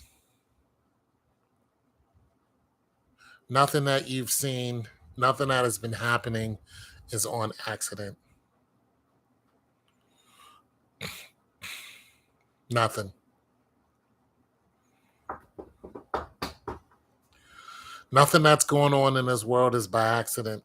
It's all on purpose. And I'm telling you guys to get down and do some push-ups. Get down and pray. Get yourself saved. Jesus loves you too. I'm telling you to do 10 push-ups every now and then, out of the blue. I'm warning you, you're going to need to do that. You can go to the gym and lift as much weights as you want, but if that ticker ain't ready to do a mile or two,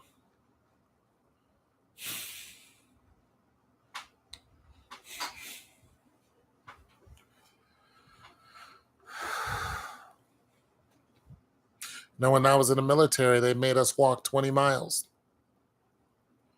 And they were saying, look, we know some of you guys are not going to make it. You know, the first one to drop out was this big dude who could probably bench about 450 pounds. He was a big white dude, strong as the Dickens. Just like that, he was done. You know who made it? Little skinny dude, barely any muscles, and he was carrying our flag. We seen him struggling with the flag. We said, hey, you want us to take the flag? He said, no. And he carried that flag on whole 20 miles. He found a way to do it.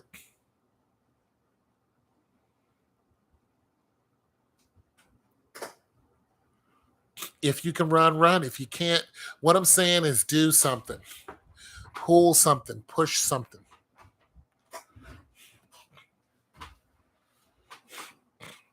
And your loved ones,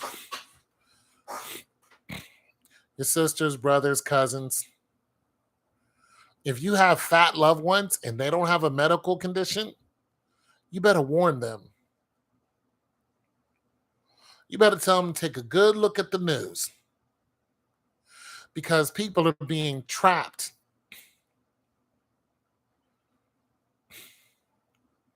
They're being trapped by water. A man was eaten by an alligator, people, in his own house. People are being trapped by water. Water is heavy, very hard to move through, takes a lot of energy.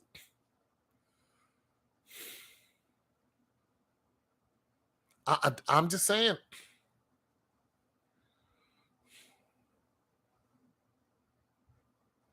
As far as loving someone, you are right, Natalie. Finding somebody who has your same interests.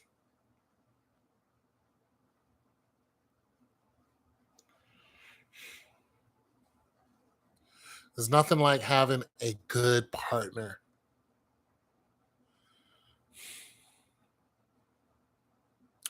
Somebody who's on your same wavelength. Somebody who knows. They know what you're about. They're not going to try you. There are a lot of TikToks of women trying their men because they think it's funny. Like they'll do stupid stuff like start filming and then the guy is sitting down, he's getting ready to eat. The woman will put her hand in his food and will grab his whole plate and the guy will go, like, why did you do that? And the girl thinks it's funny until the guy says, I'm leaving you. And then she's, why? Why are you leaving me? Because we need that energy in order to get back up and do all the things that a man is supposed to do. We don't ever want to think that our food is threatened by the person who loves us. You can't take away our food and expect us to be the man who we're supposed to be. It's not cute. We do not play when it comes to food. It's not cute. It's not funny. But you're doing it for people who you don't even know, for likes. Okay, well, when you need your oil change, you tell the people on the internet to come and change your oil. When you need the garbage taken out, when you need somebody's ass whooped because they slapped your ass, you go tell the people on the internet to help you. Because now you're going to be one of those single women who's frustrated because they can't find a man to put up with their nonsense. You are now one of those women. Enjoy your life. Enjoy yourself. Yeah, women all over TikTok just saying stuff about their men and all this, that, and they just think it's so cute until the man says, I'm finished. I'm done. Then you see videos of them crying and apologizing and trying to get their whole man back.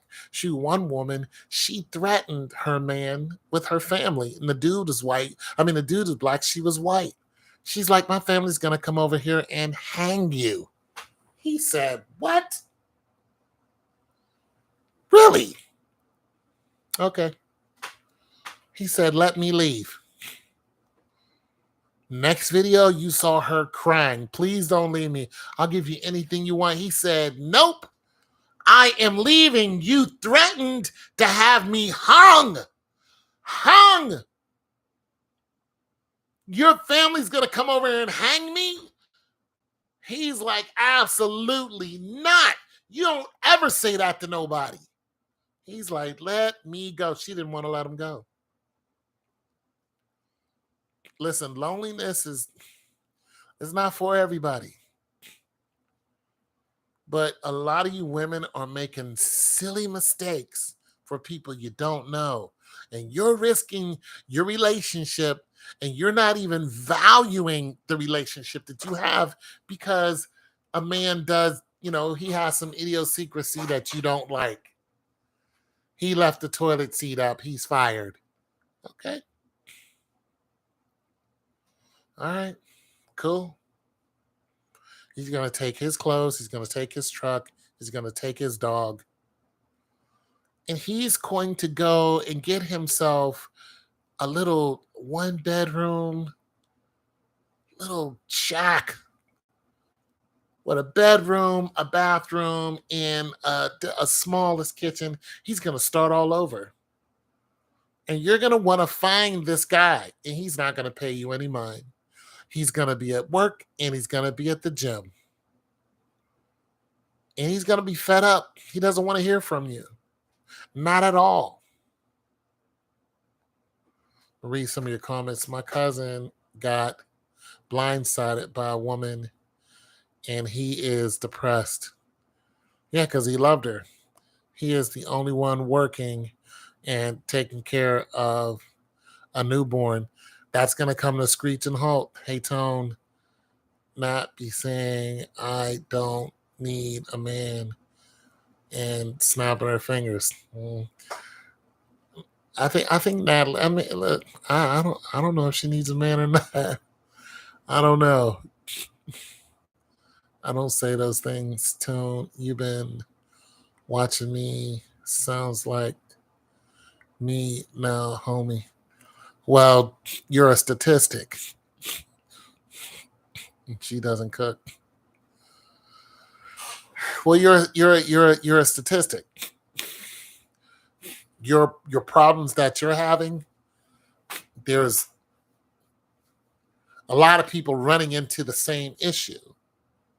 Usually when people say, hey, I'm finished, it's usually because of somebody else in the family, finances, and of course other things, but it's usually something happened. And of course, money is always an issue. But you would never think that a woman can just be totally different because of something she saw on TV or something her friends told her. I was listening to the story of this woman who had a great husband, and this guy actually did the cooking and cleaning, and he went to work. And she would come over, and this guy would be on his, he'd be on the floor getting it, and he's like, hey, do you think my wife will like, how good this looks? And she's just like, you're an amazing dude. You take care of the kids, you clean, you all that. He's like, yeah, I just love it. That wife started going to see a therapist. That therapist was a feminist. The wife came home and started griping at the husband. And he could not understand what he was doing wrong because all he wanted to do was satisfy that woman. Well, eventually she left him. And when she did, she went out and started hoeing it up. And eventually that got old.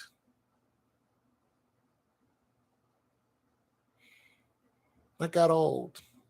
Because those guys don't love you. They don't love you at all. You're just another number to them.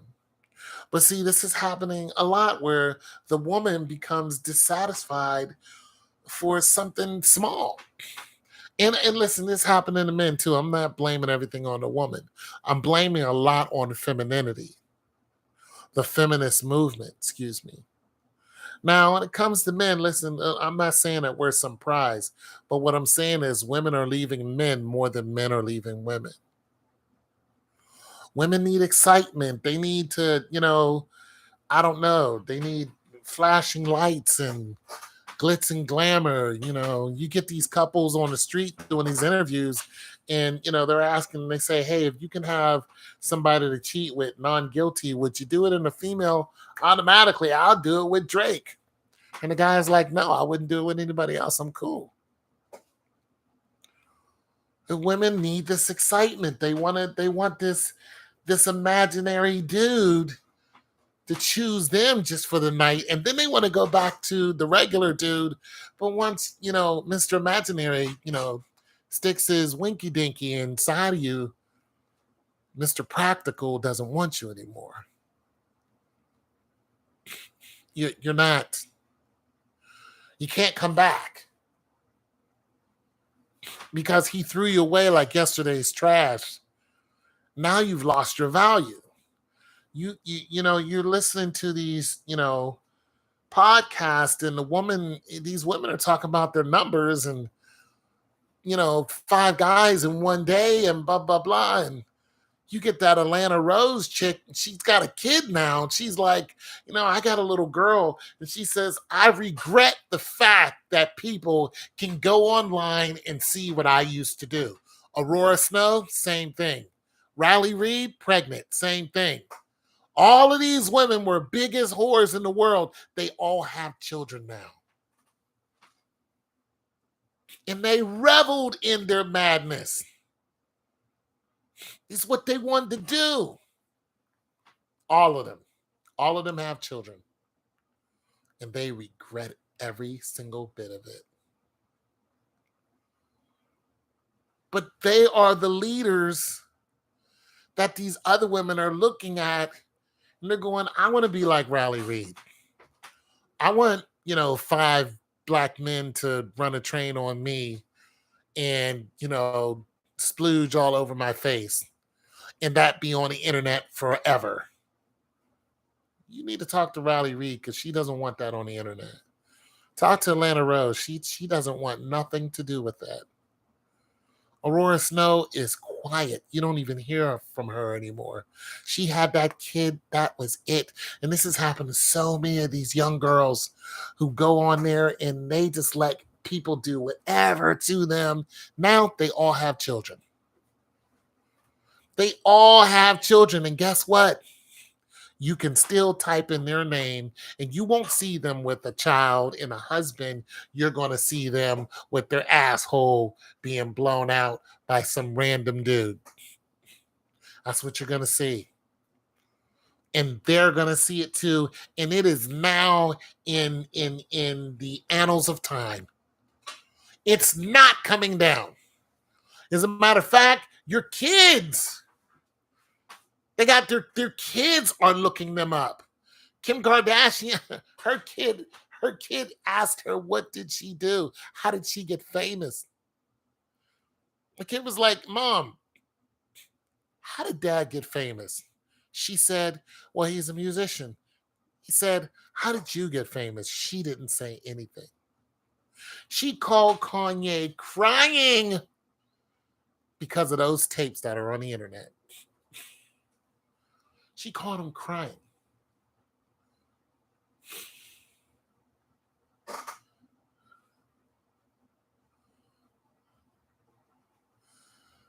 Hey, Tom, let's keep it Christian like kinfolk. No, I think I'm doing okay.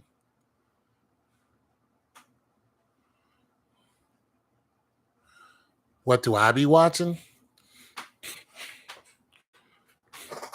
I watch a lot of podcasts, but I watch the shorts of the podcast. So these women are popping up. These women are popping up on these shorts, and they're talking to these other women who are asking these questions. So when I'm flipping through my shorts, I see what these women are saying, and they're all in a deep stage of regret. Well, what she did was she She called Kanye West. Kanye West called Ray J in order to get the computer that it was all done on. And then that's when the whole debacle of them trying to say Ray J is the one who set this whole thing up. And once he heard that, he was like, wait a minute, I have the receipts that I didn't set this whole thing up. Your mother did. And you were in on the whole thing. It wasn't an accident that they were filmed. They did it to get famous. It was all the mother's idea. The mother saw the sex video between Kim Kardashian and Ray J and said, you guys need to do it again. Here, go to Cabo. She sent them to Cabo to do another sex tape. It was all planned. Well, now your children are looking at it like she was crying because her kid was able to find her sex tape. So she was crying about that, literally in tears. Oh no, your kid's gonna get teased. You're gonna get it. Your kid, when your kid hits high school, I don't care how much money you pay. Other kids are gonna know that you are a Kardashian. And they know the most famous person on the planet is Kim Kardashian. They can just Google her name and then boom, her sex tape's going to come up. And they're going to tease them. They're going to be like, I seen your mom's boobs. There they go right there. That's your mother, right? This is your mom right here. It's your mom.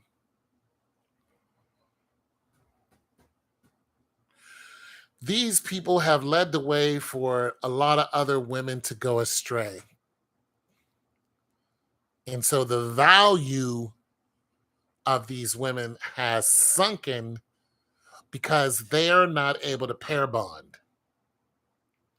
They can't get a regular Joe and be happy. That's why they want these men to make this ridiculous amounts of money. They can't pair bond. This is why they're going to other countries, because in these other countries, it's still traditional for women to pair bond.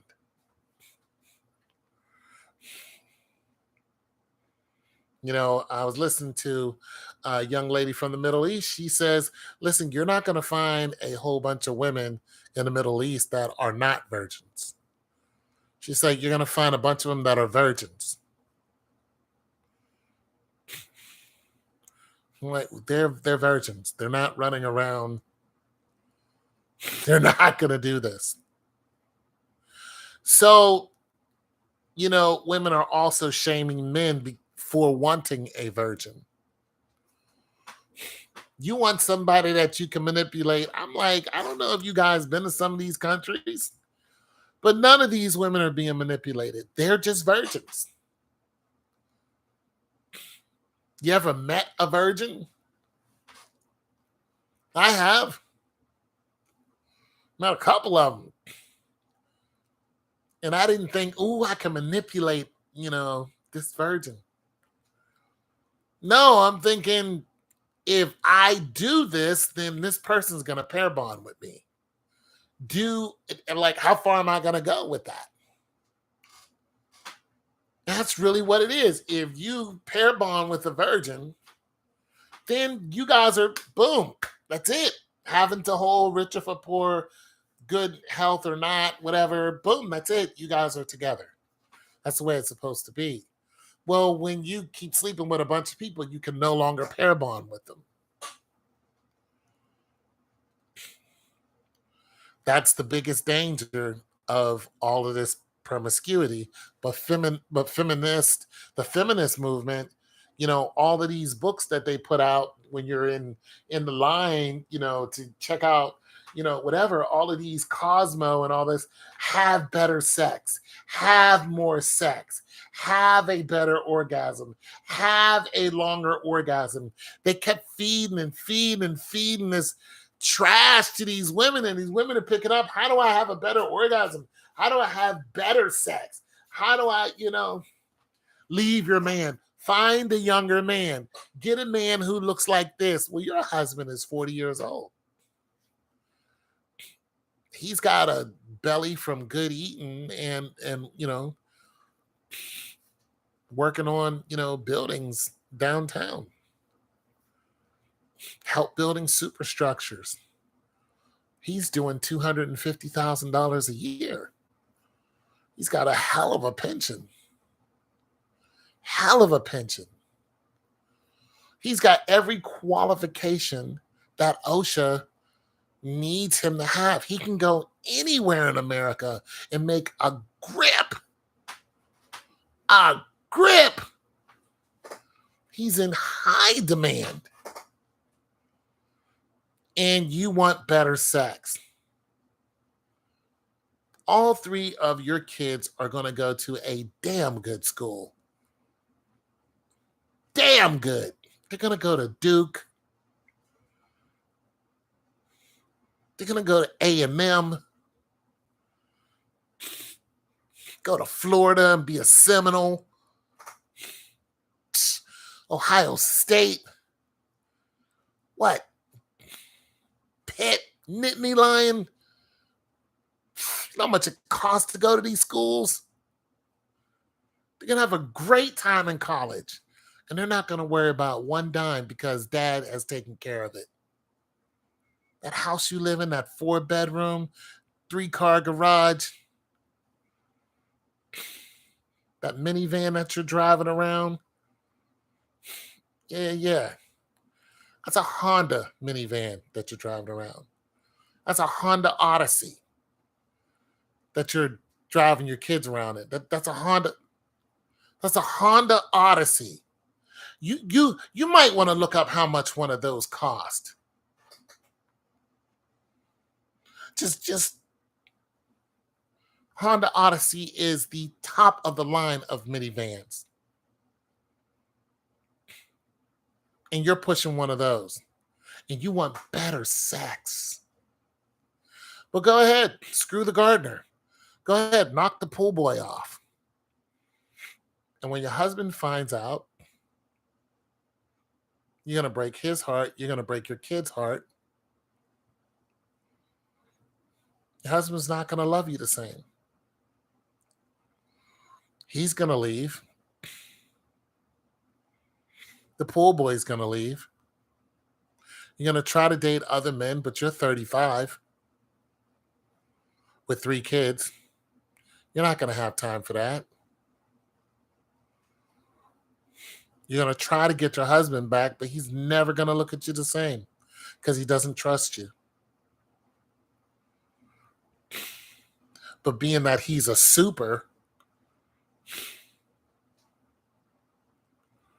and he's still pulling in damn good money, even though he's still paying out all that other stuff, he makes damn good money. Guess what's going to happen? Some 25-year-older is going to see that. And it's only a matter of time. She's going to squeeze right on in there with perky tits and a pair of Lululemons. And he's going to go for it because he's alone and he's still in his 40s. He's going to help her pay off her college tuition. Bam. That's it. You're going to be a thing of the past. And that's the way it goes in a merry old land of Oz. But you wanted to listen to Cosmo and have better sex. No, don't you ever read any of those books. Don't listen to any feminist, anyone. Some of your therapists are feminists. Some of your people at these schools your kids go to are feminists. Don't listen to any of them. Tell them all to shut the hell up. I'm going to go over here with my man who I've been with for the last 15 years.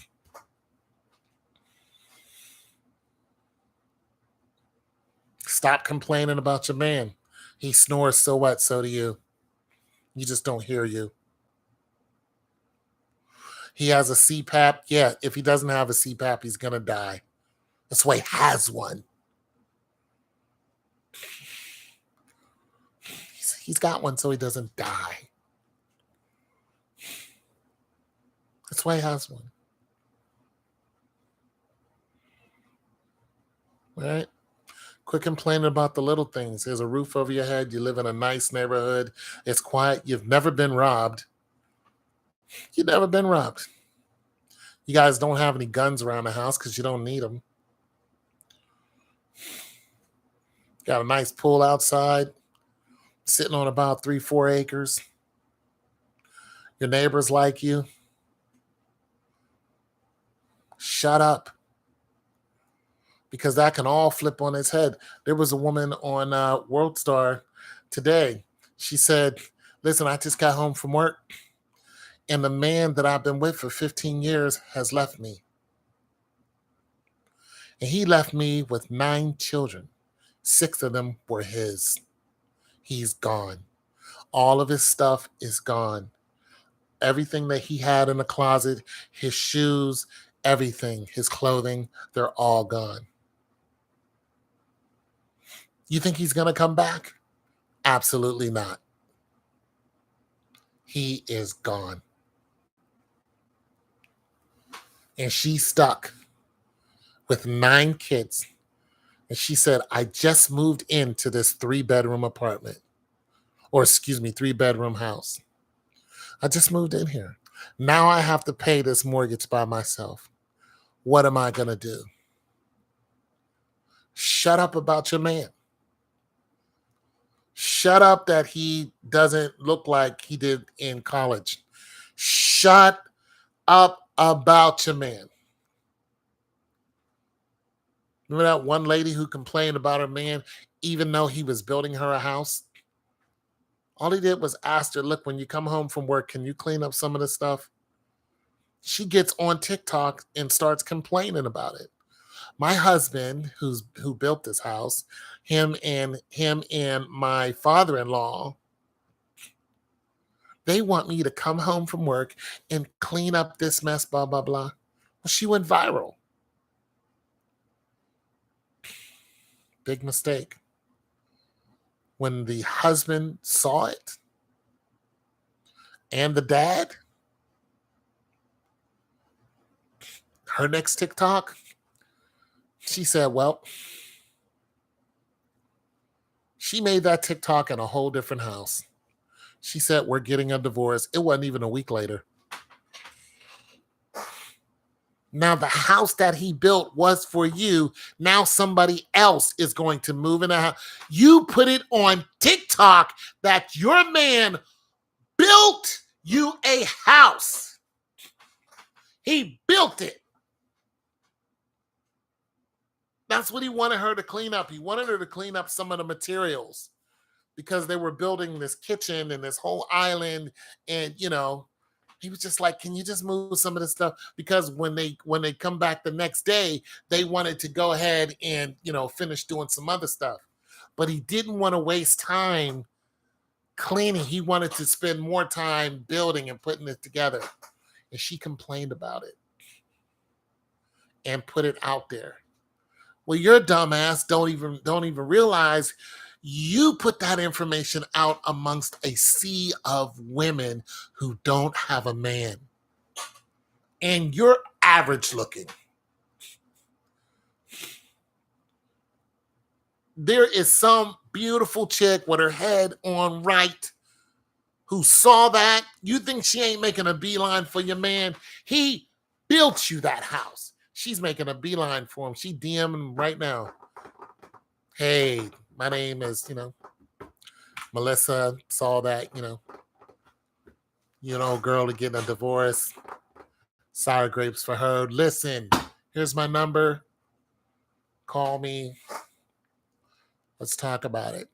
See what I can add to your life. Gonna have guns anyway. Yeah, but I'm saying some places, some people are so comfortable where they're living at, they don't have weapons because they've never been threatened. Just saying, shut up about your man. Shut up about your man. Shut up. Be quiet. I saw a TikTok where this young lady, all of her TikToks, she wasn't talking. Every single one of them was about feeding her dude. And every time you saw him, he was sitting down watching TV. But she made it very clear. He come home from work, boom, I give him his food. She was like, this is what I cook for my dude. All of her TikToks, she was like, boom, I put this together. She is keeping that motor running. That's what she's supposed to do.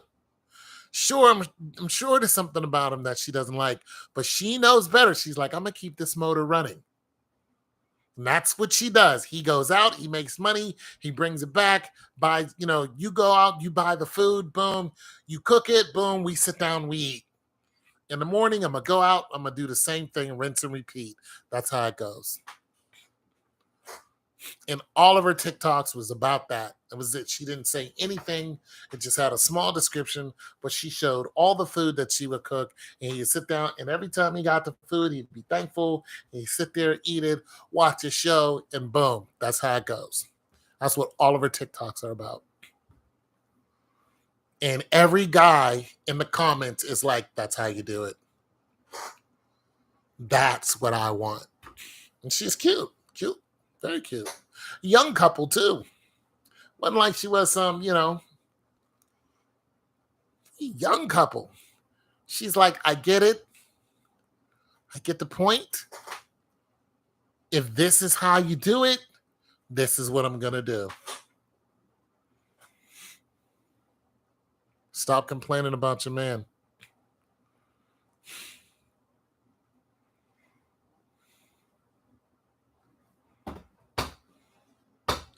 Guys, got any questions for me before I go? You guys get into the gym. If you can't get into the gym, hit the ground. Do some stretches. Don't do yoga. Don't get into the whole spiritualism of yoga. Just get your stretches on. You got some hurts and pains. Get that in there, you guys. Do some push-ups. They're good for your heart. There was a statistic they did on firemen. They found out that the firemen that were the most healthy were the ones who would do 40 push-ups a day. Found out their heart was the most healthy. It's a real thing. Nat, I know you've been in the gym. Good work. Glad to hear it.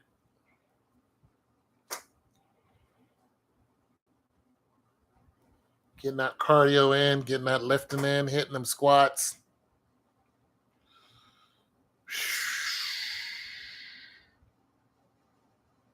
Getting strong. That's what's up. Hardaway is always in the gym. He's in the gym right now. But like I said, you guys, if you can't get to the gym, man, outside, you can find some workout outside.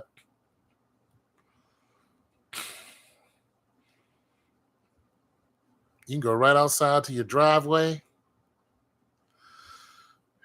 Joe Rogan was talking about body weight exercises, push-ups, sit-ups, even body weight squats. It'll wear you out. Wear you out. So get your body weight exercise in there, guys. And of course, metal and stone helps.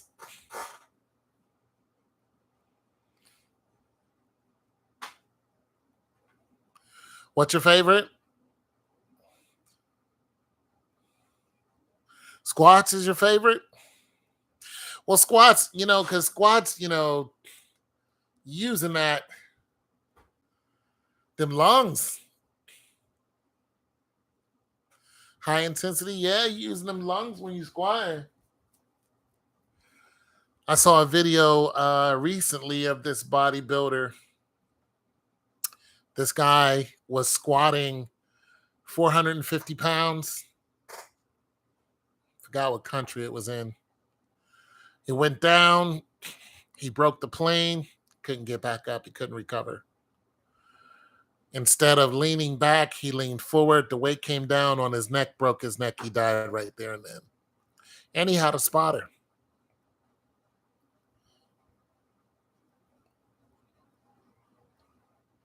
Couldn't get that 450 off of him.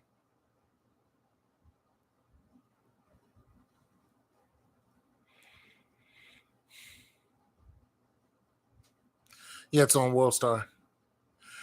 He couldn't get that 450 off of him, and he had bad form. Once he broke the plane, he couldn't recover from it. Bang. 450 pounds, broke his neck instantly. Because he leaned forward instead of back.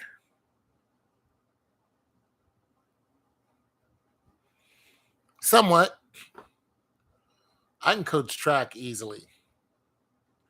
But if you have, that much weight on you and you lean forward, that weight is still trying to, come straight down. And that's what he did. Once his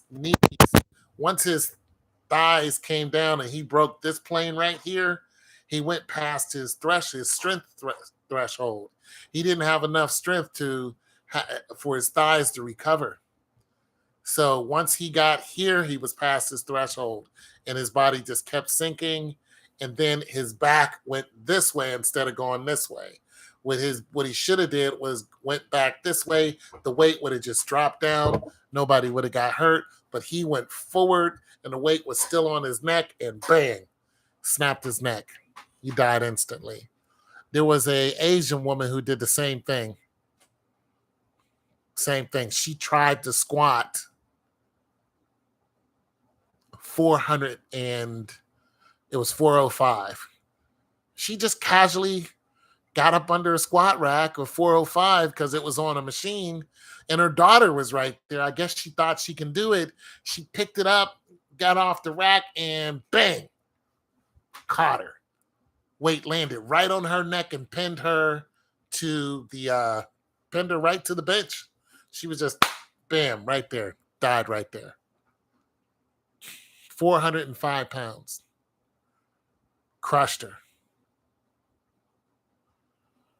Yeah, it was amazing because when you watch the video, you're like, what made her think that she could squat? She didn't warm up. It wasn't even somebody else was doing that weight. She just looked at it and thought, you know what? I'm going to go ahead and squat 405 pounds. She got up under that weight. She never got up off of it. Not alive. It crushed her instantly. And the thing about it is that squat rack, once it goes down so far, it has a thing that stops it from going all the way to the ground. But if the bench is sitting there and those guards aren't, you can adjust them. If the guard is up, you can adjust it. But it was all the way down and the bench was right there. So her head just hit the bench and the weight was right on. It just came straight down. Bang. And it pinned her there. She was like, eh. And they were trying to get her off from under there. Then they had to get two people to lift the 405 off of her. And once she, it was lights out. It was all on World Star.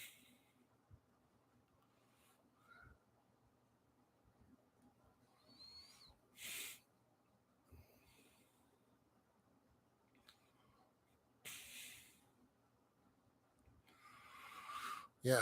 So you guys just, like I said, do something. I'm way past my prime. So the struggle's real. But I still try to do stuff. I think, what can I do? That's what I think, because I'm not as flexible. I'm not as strong, but I think, what can I do? When I see people doing burpees and they're doing suicide, jail burpees, I can't do those. but I can do an amalgamation of them slower, and they still make me, tired. So I do those.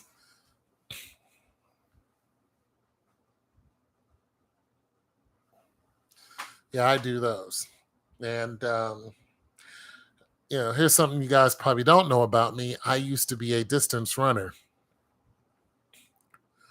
I also, when I was younger, I did water ballet.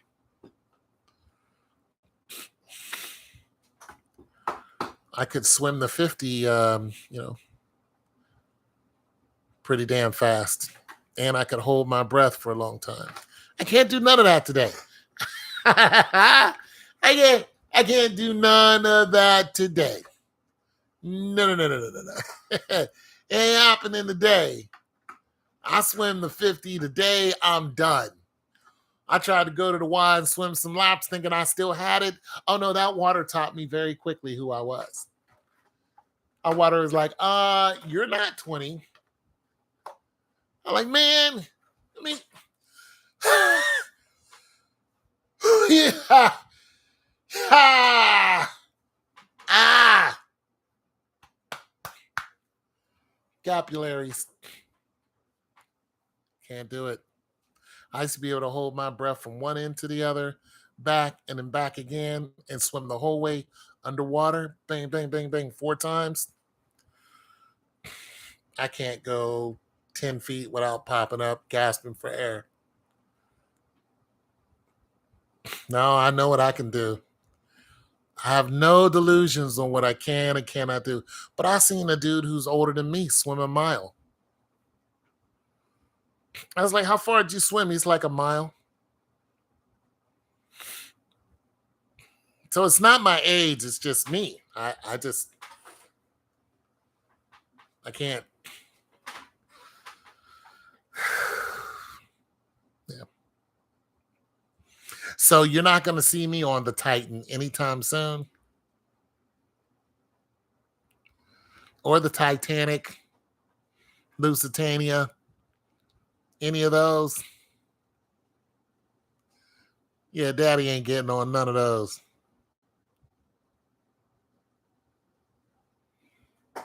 Yeah, water ballet.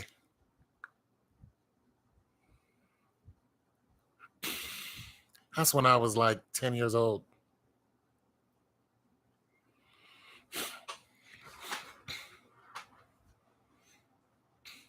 When the Titan went down, the same day 700 people died on a wrecked ship. Same day, 700 people lost their lives. Didn't even hear about it. They're so focused on these billionaires who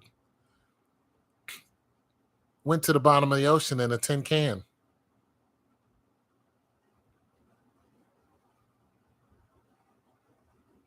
Yeah, synchronized swimming. I could do that a long time ago. Went to the bottom of the ocean in a tin can. You know who you didn't see on there? Black people. Black people are not trying to figure out what's at the bottom of the ocean. I believe you. We don't care about what's at the bottom of the ocean.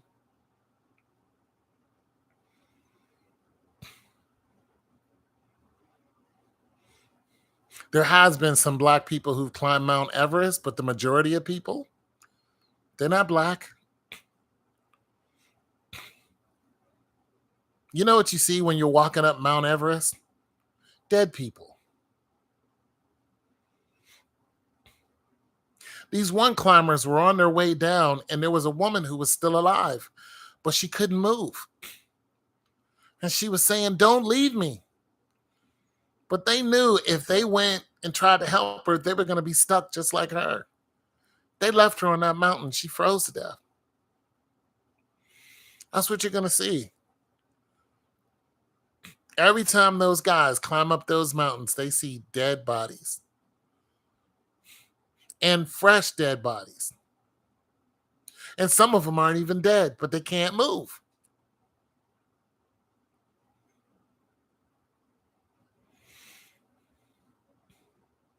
Yeah, they didn't talk about that's because there were 700 poor people that died in that when that ship wrecked. Didn't even hear a word about it.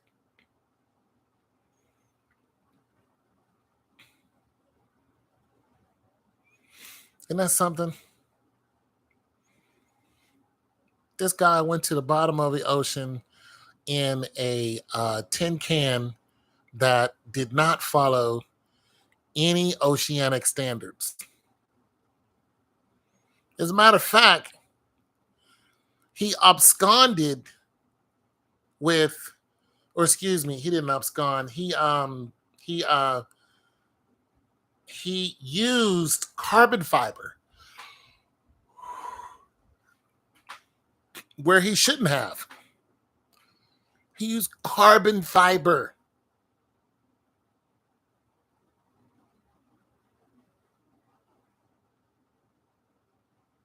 Carly Russell.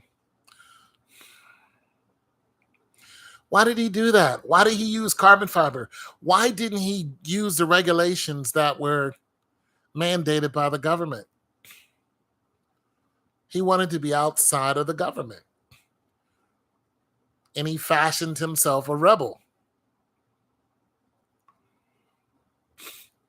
And one guy who knew him, he was about to take the trip. When he looked at that thing, he said, "No, I'm good." He said, "I'm not doing it." And why don't we have any video of them getting into that thing?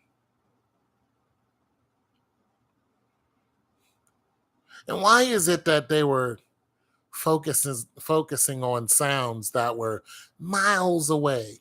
Why didn't they go directly to the Titanic site first? But on the last day when they ran out of air, they finally let the French go, in the Canadian French. And they're the ones who had the underwater vehicles. They wouldn't even let them search for 3 days. On the last day, they were just like, "Hey, you guys come and search." They went right to where the Titanic is, dropped the ROV down, and there they go, right there. That's the Titan right there. Why did y'all wait till the last day when y'all knew they would run out of air? Why y'all do that? Went chasing some sound way out in the middle of the ocean somewhere. Why didn't y'all come right to? They were dead the first day before they even hit the bottom. They were dead. They heard a bang. Communication was gone. And James Cameron said that was it. He said, "I knew it. I knew they were dead."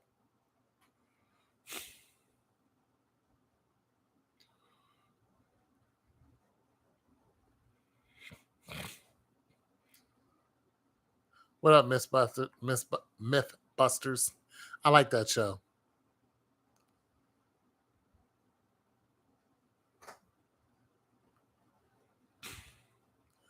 Some fresh beats. You want to make some beats?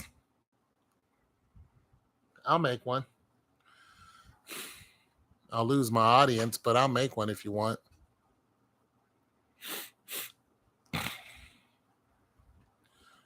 But yeah, you guys, don't forget to leave me a like. I likes my likes. I don't ask for much. But if you can spare a like, I'd enjoy that.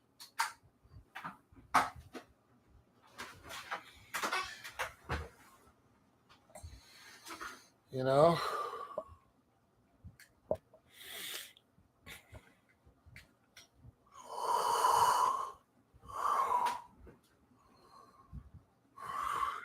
Exercise. Ready, exercise.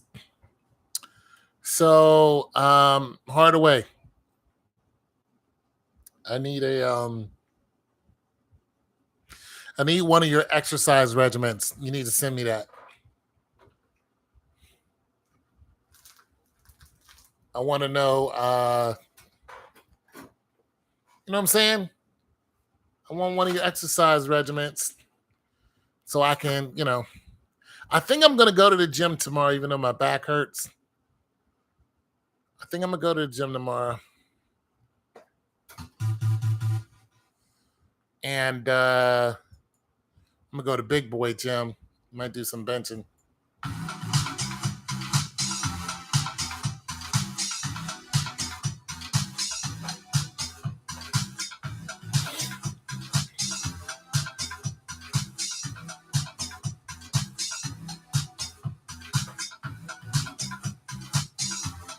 Might go to Big Boy Gym tomorrow.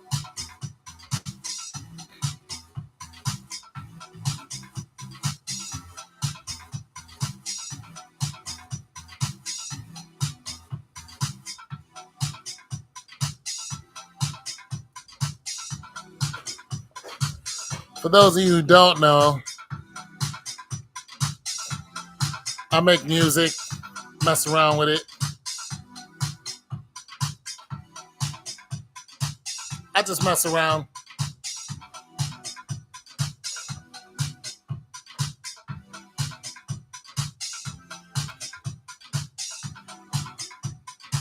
I just mess around with it.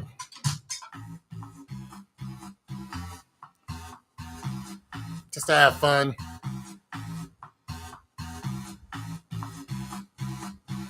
Also sell these beats.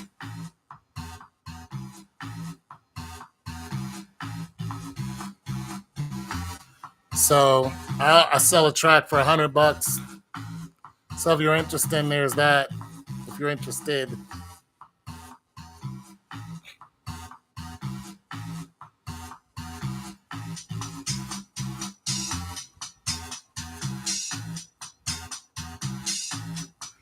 I need to fix this a little later.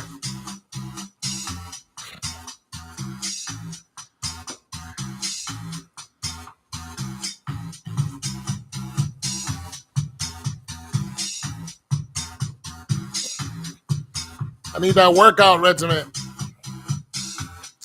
I'm going to do some benching tomorrow.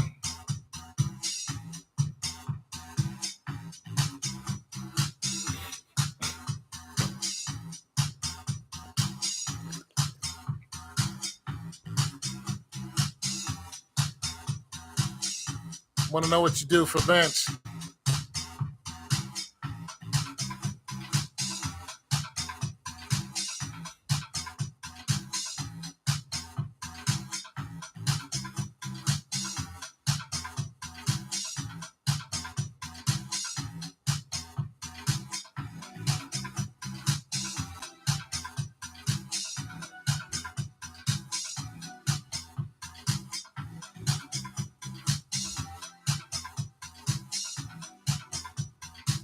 I just had to hear this real quick.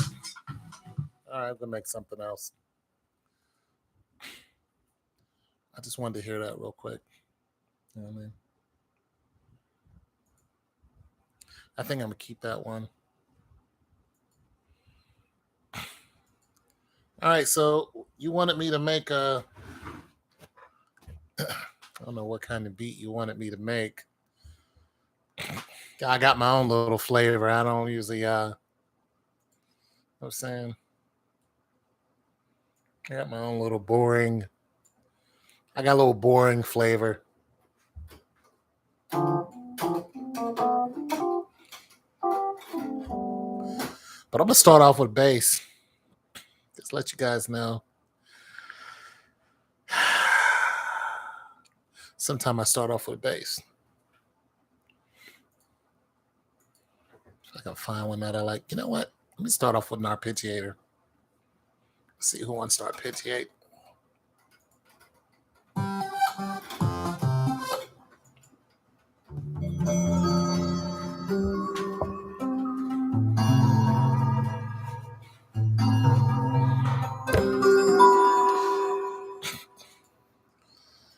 Let's see what we can do with some of this. Start off with an arpeggiator.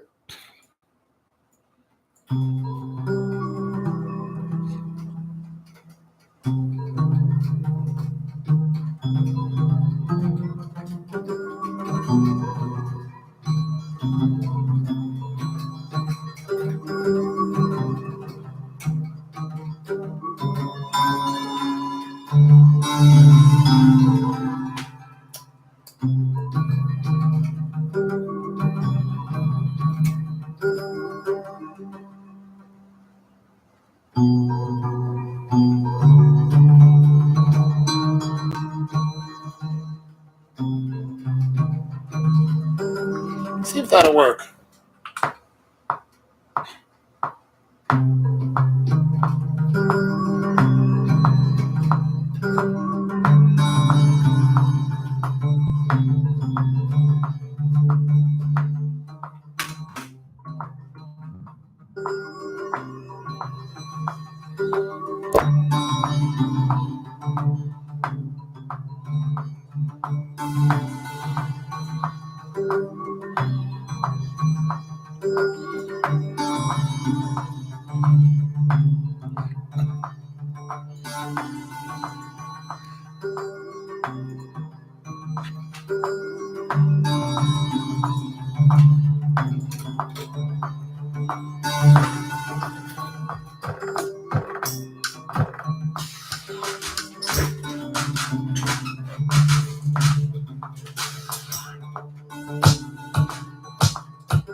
Change the space.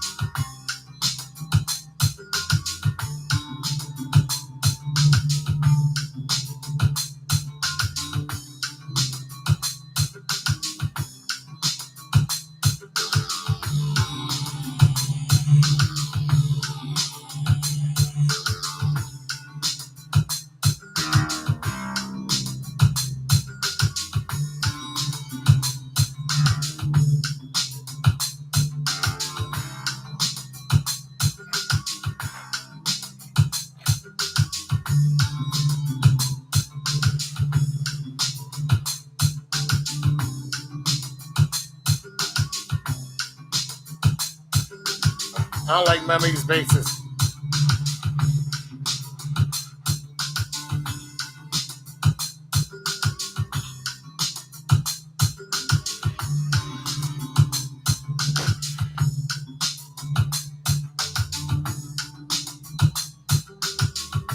I'll take a tech base.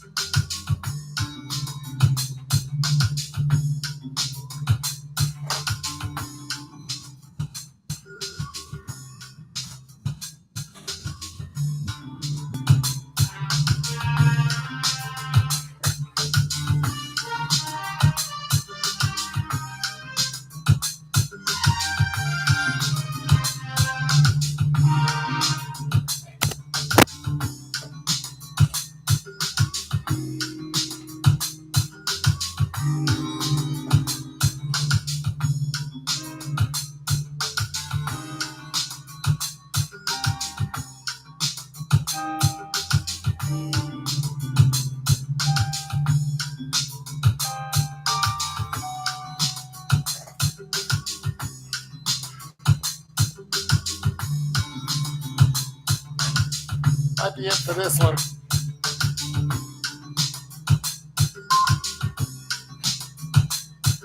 I like it.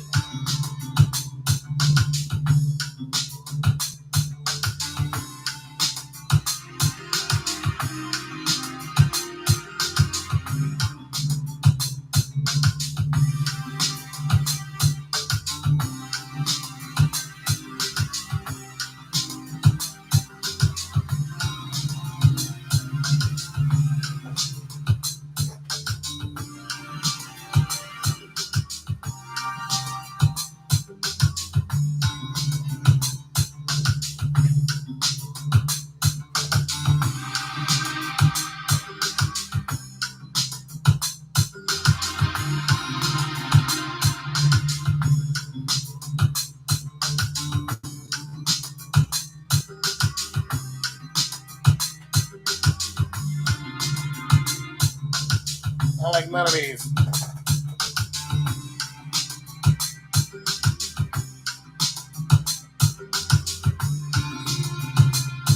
Like that a little bit.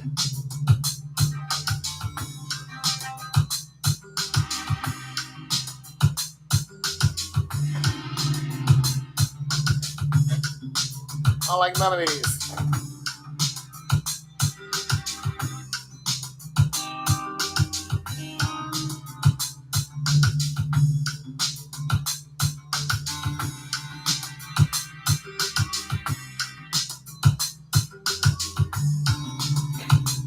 I like none of the strings.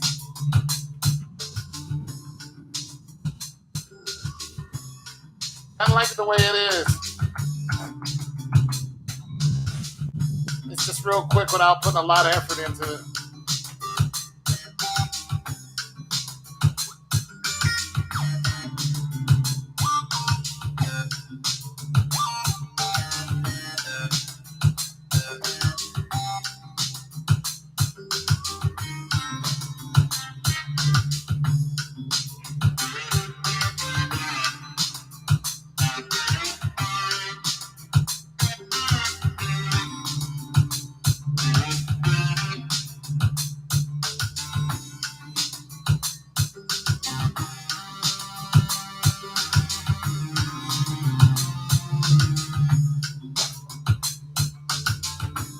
Real quick beat for you. I kind of like it. Need some work. Not tonight, Hardaway. Capers.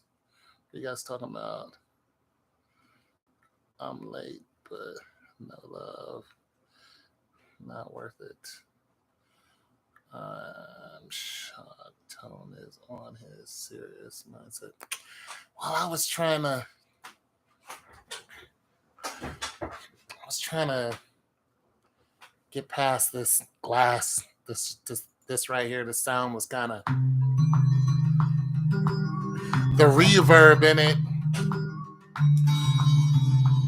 It's overshadowing. It's a lot because it has a bass in it and it has highs in it. So when you're listening to your bass, you see, what it's doing, it's peaking. Even though the bass is turned down, it's peaking. So it sounds muddy.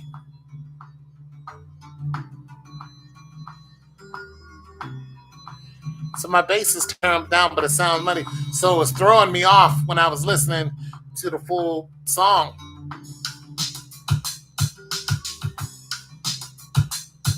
So I have to turn this. Try not to get so much.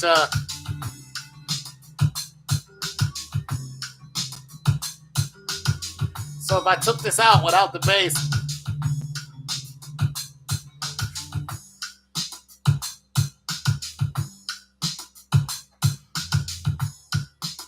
see this bass is turned down, but you can hear how much of it's still in there.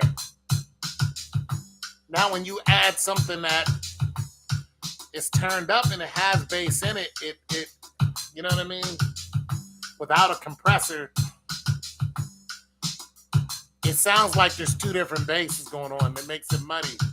So that's what was throwing me off with everything else I was trying to add to it. But the beat is cold though.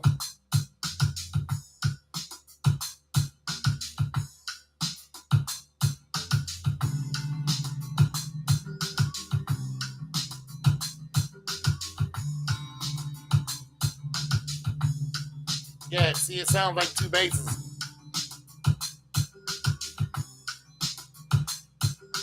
And I don't feel like fishing through all these basses. It just, you know what I mean? I try to make something real quick because to keep you guys, you know. I try to throw something together real quick. Now, I could change this into something else. Play it by itself and change it.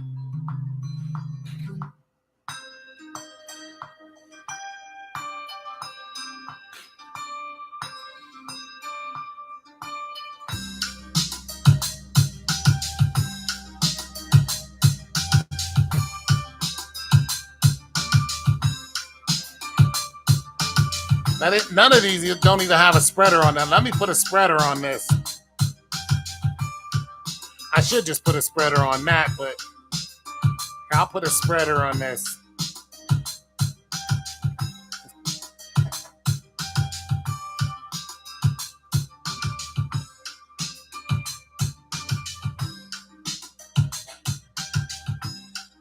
That's not bad.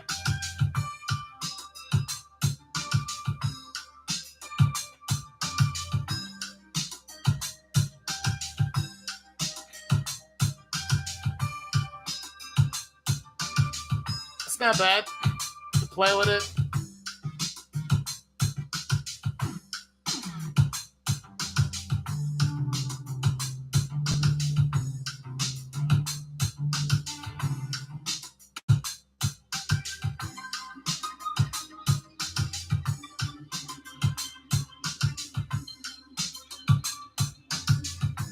It's missing a lead. But I didn't like it the way everything else was sounding, so it doesn't have a lead in it. Doesn't have any strings in it either. This is something I have to play with on my own.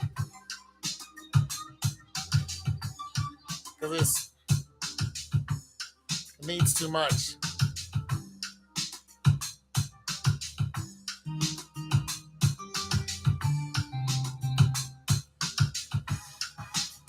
Needs too much. Yeah, I'll come back to that one. The beat's nice, but everything else it needs. It's not something I want to do online because it just takes too much. It gets boring. The most entertaining part about this is how fast I can put something out that sounds digestible. But when I start to take my time, everybody disappears. And I don't blame you because it's boring. Not unless I'm writing to it, but people don't stay around for that either.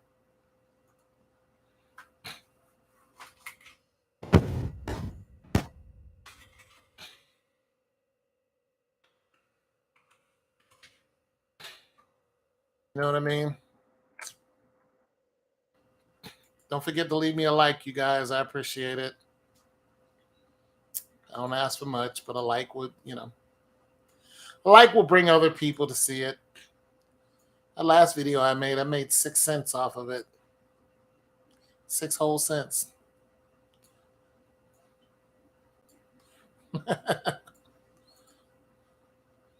But yeah, so yeah, I try to make different stuff. But but this stuff I'm doing, I'm using just what's on the DOS. This is Logic Pro X. So I'm not manipulating any sound or anything like that. I'm just using what's already here. I'm not using anything that's like when you hear people make music, a lot of times they'll take the sound and they'll do stuff to it. And I'm not really doing that a lot to it.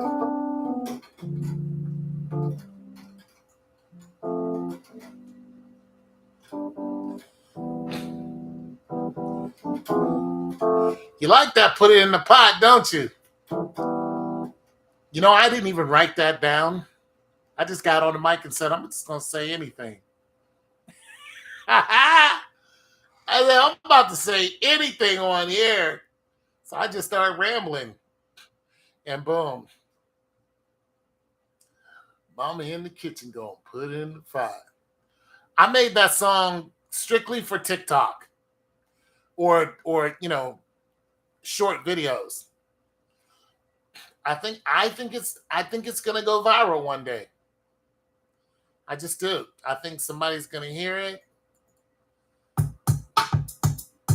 I think it's gonna go one day. It don't take much now.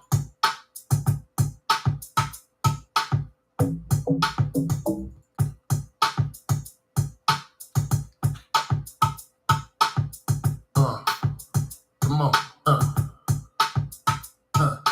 Mama don't cook it, better put it in the pot. Come on. Mama good looking, but put it in the pot. Okay. Mama got turkey legs, but put it in the pot. All right. Mama got chicken legs, but put it in the pot. Okay. Come on. Got put it in the pot. Yeah. Put it in the pot. Come on. Mama got the collard greens, about to put it in the pot. Yeah, I made this just for TikToks. Mama got the steamed rice, about to put it in the pot for sure. Mama sure good looking, about to put it in the pot. Okay. Mama sure do the cooking, about to put it in the pot. All right. She about to put it in the pot. Go ahead, mama, put it in the pot.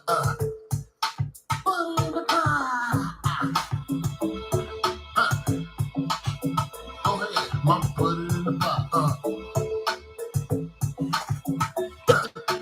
Got the collard green, about to put it in the pot. Come on. Mama got the string bean, about to put it in the pot. Come on.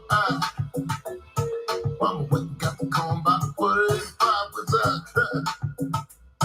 Mama got the cornbread, don't you put it in the pot. Come on. About to put it in the pot.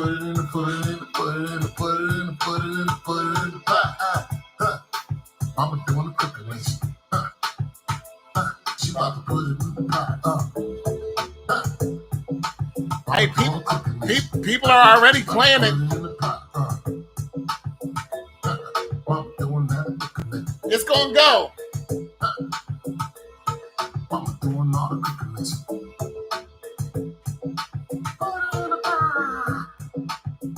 Your family loves this song?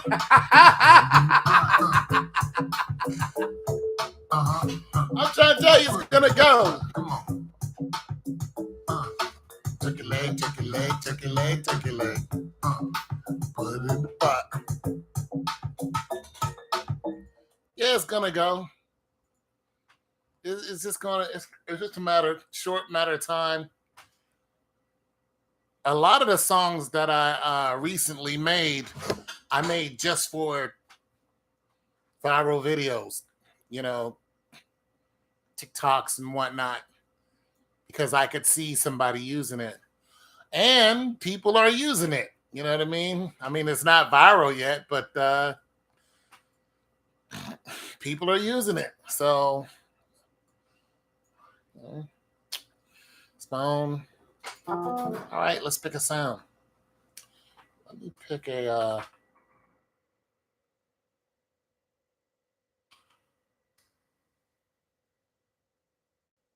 Let me pick a. Just pick sound. I love that bass, but.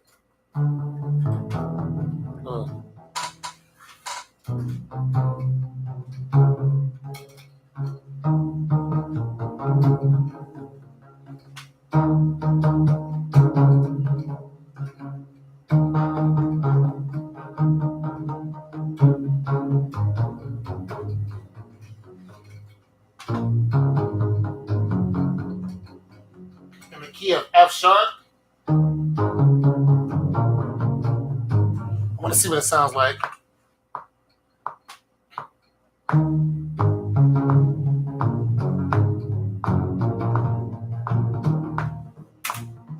I just want to see what this sounds like.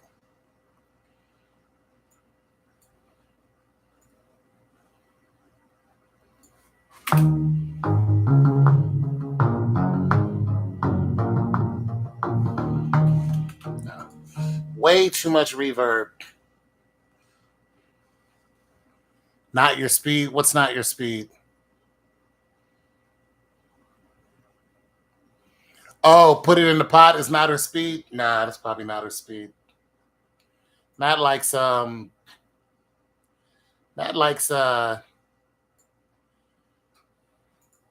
she likes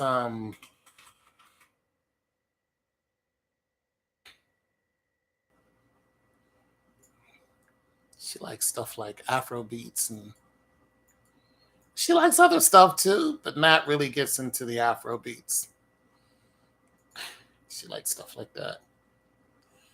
I ain't mad about that. She's an islander.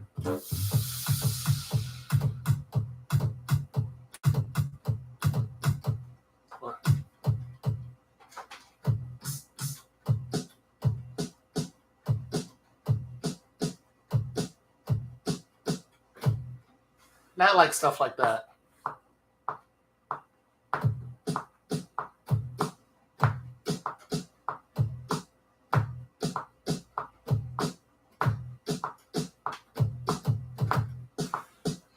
This is Natalie's flavor.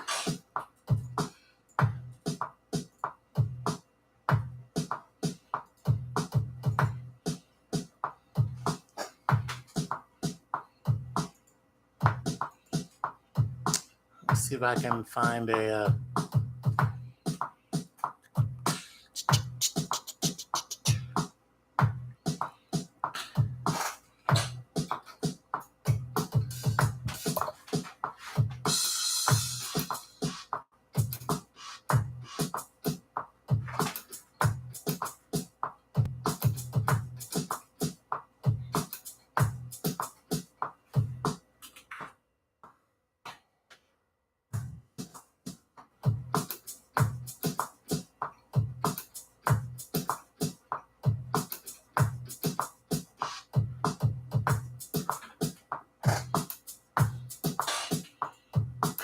I'm not very good at Afro beats, but I tried.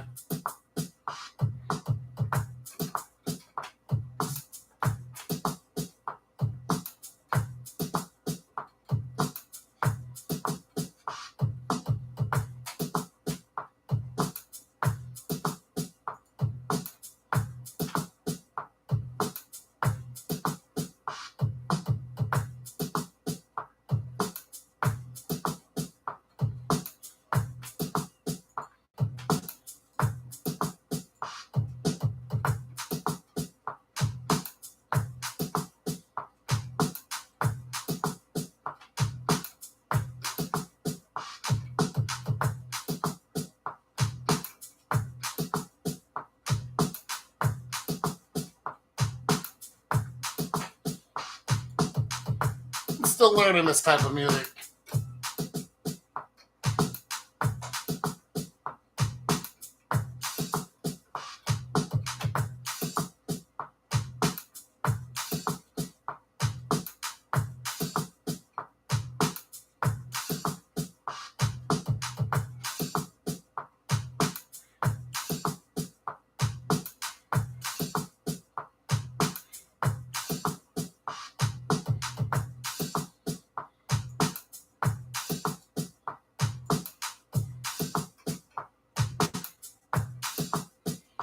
Let me see if I can get some all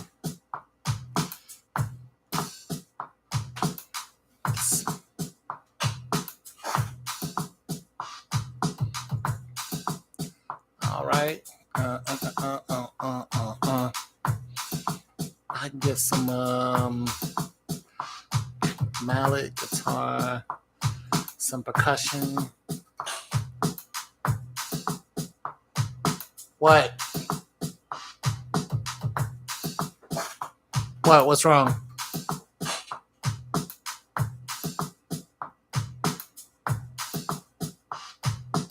What, Natalie?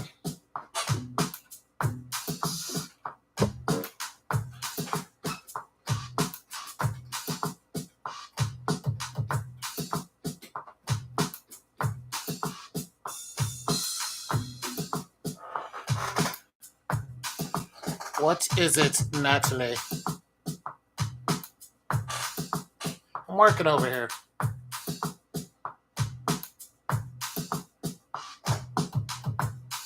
Oh, what did you ask me, Capers? How long have you been making beats? I started when I was about 14 beatboxing. I made my first cassette tape when I was 17 in a bathroom. And once I got a hold of electronics, I just took it from there.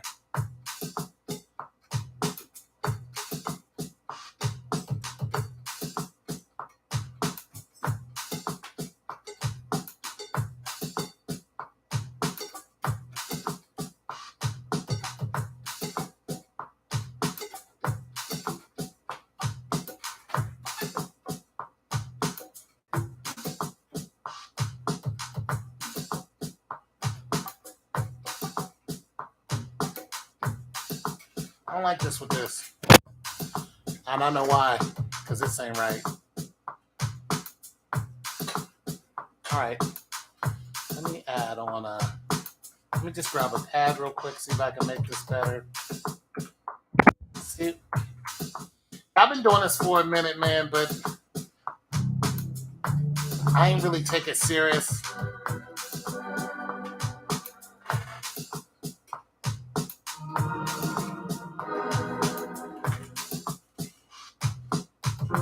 I don't take myself too serious.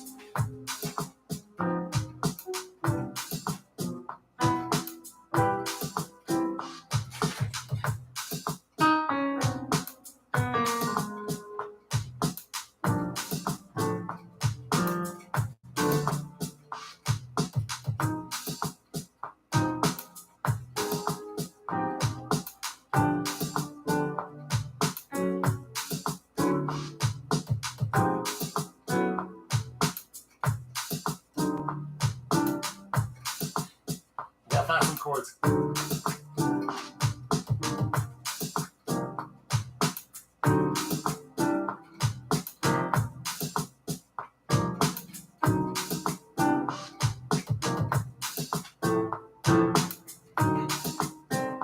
Almost found some chords. Hold on.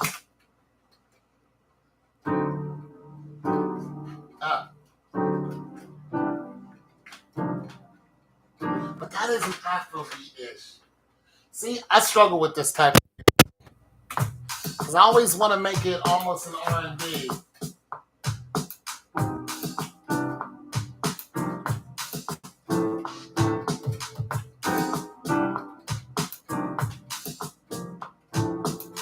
See, I always want to turn into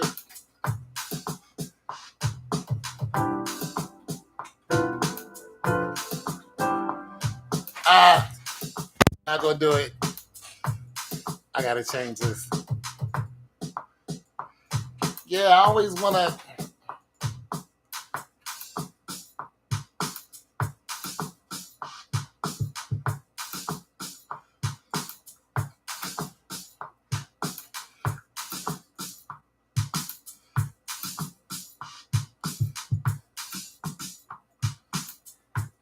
I'm sorry if I can't read your question. Sometimes the interface is in the way.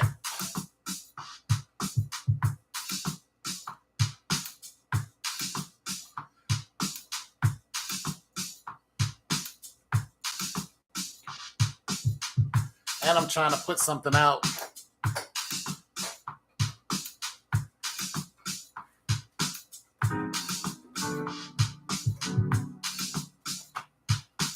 All right, forget it. I'm done.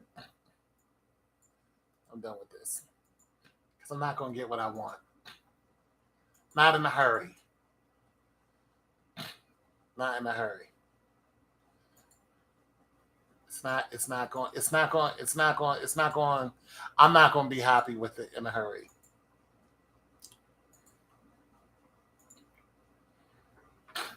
That's something I got to like go back and find the right keys for. I just can't throw down the same old keys I've been using. You know, I need to look at my minors and majors and it just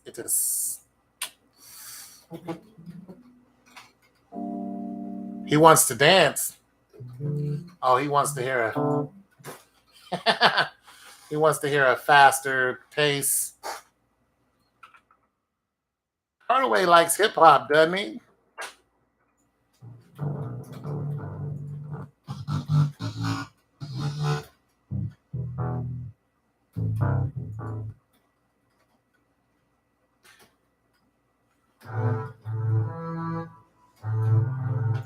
Hardaway likes hip hop. Oh, that's a.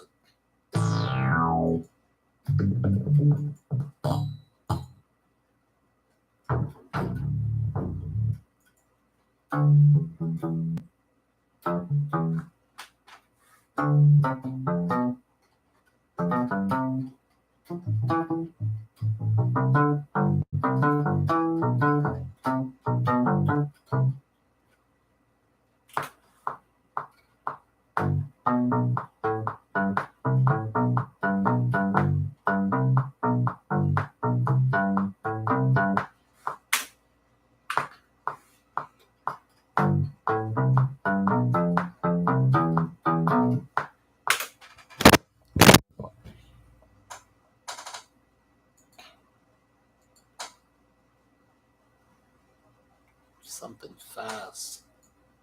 Just want to see what this is gonna sound like. Sometimes I gotta test these bass out.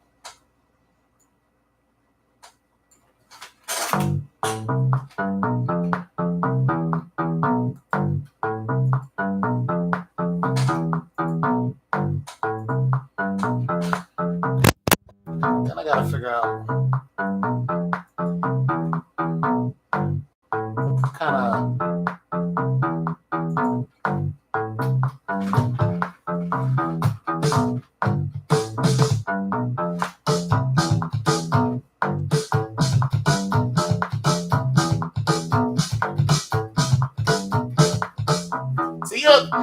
See, I can get in my zone. I don't know if you really want that right there.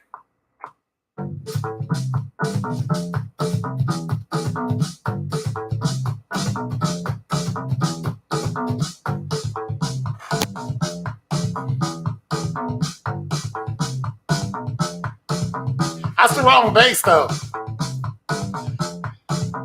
I can use it.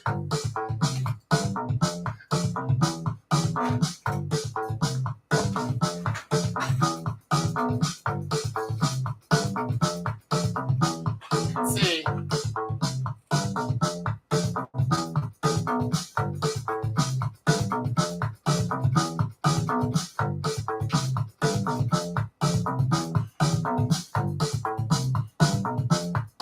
See, I done went Debbie Harry on you guys. My bad. I done went all Debbie Harry on you. I'm sorry. No Debbie Harry. Iggy Pop. No Iggy Pop. No. My bad. I don't want Debbie Harry on your ass.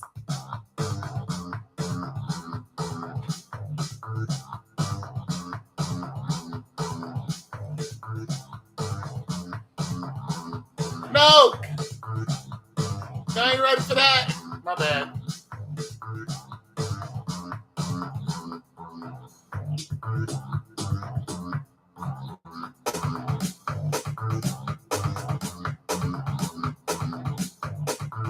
My bad.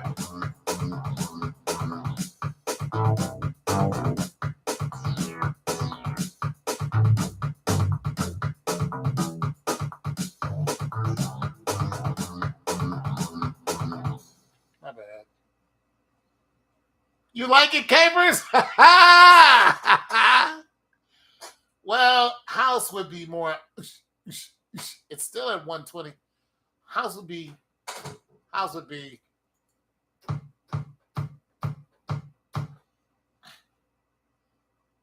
So house would be. It's kind of like a I don't know what you would call this kind of music.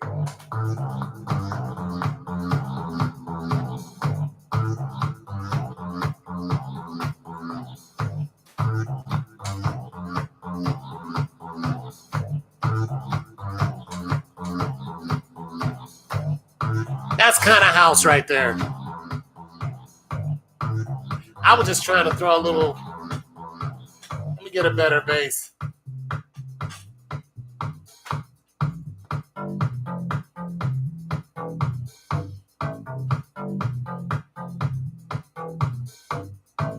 Okay, that ain't terrible.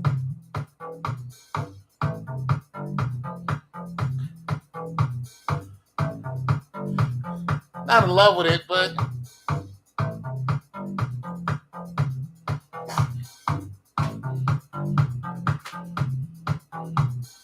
trying to get something to.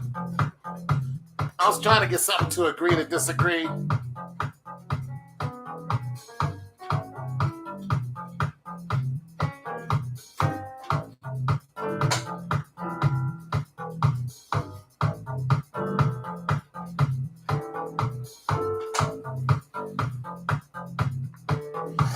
See, I was trying to get.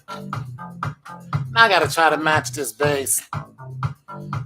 Let me find something that's going to go over it nicely. I have to change this bass.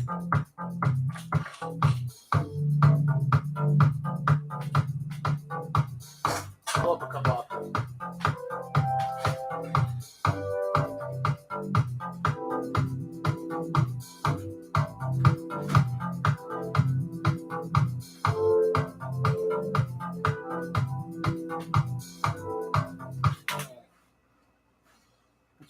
Just try this out.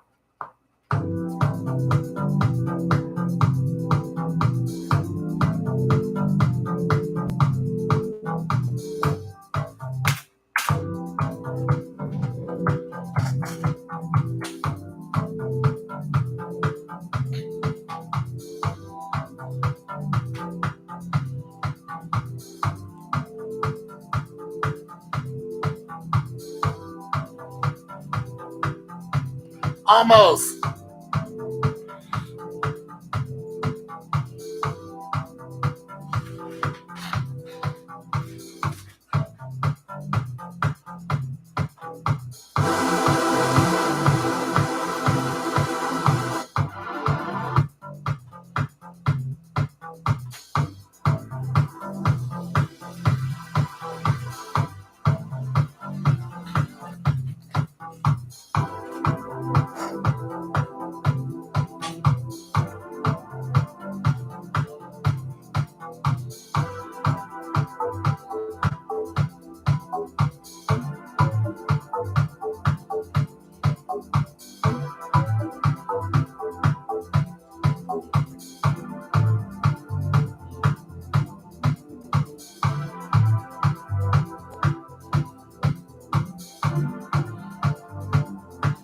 I'll eat that.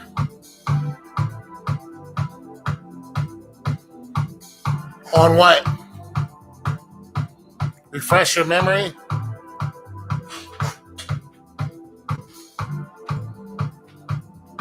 This is kind of okay. Walking up ain't.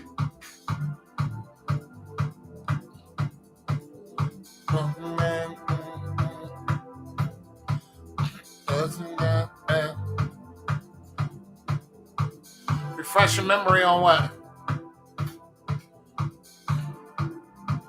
How did Batman become? Oh, Batman became a shaman because he started hanging around. Batman became a shaman because he had to. He started dealing with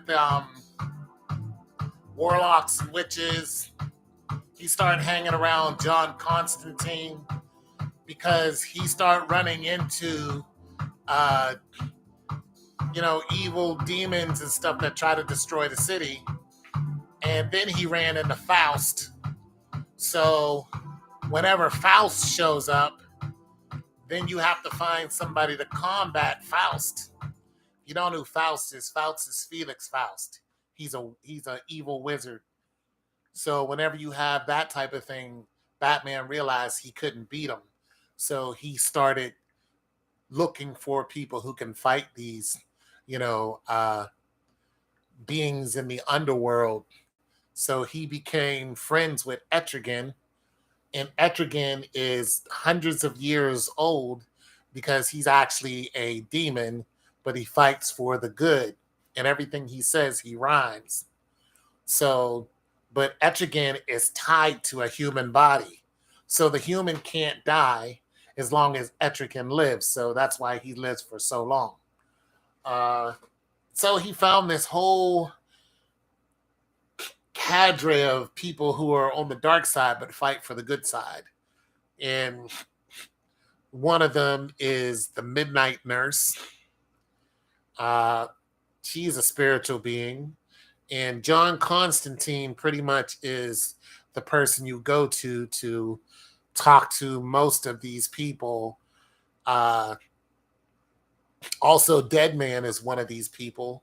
He's a guy who died, but he's able to jump into Superman or Batman or anybody's body and start talking to you, and you don't even know that he's there.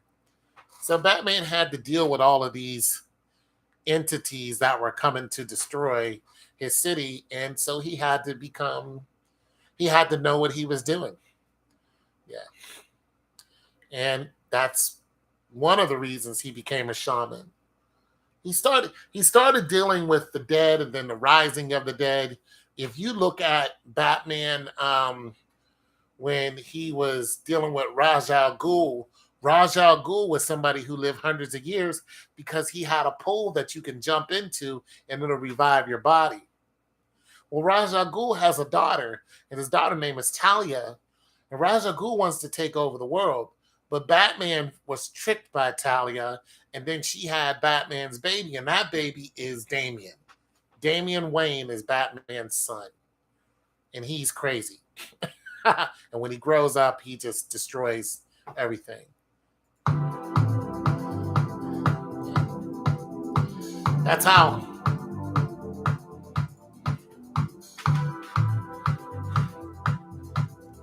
That's in the long and short of it.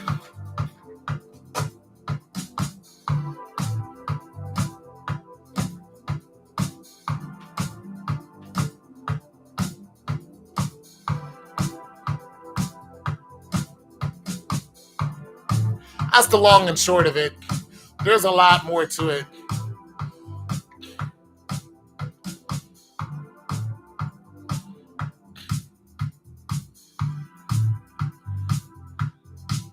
But you have to read the novels if you want to learn, because there's so much to it.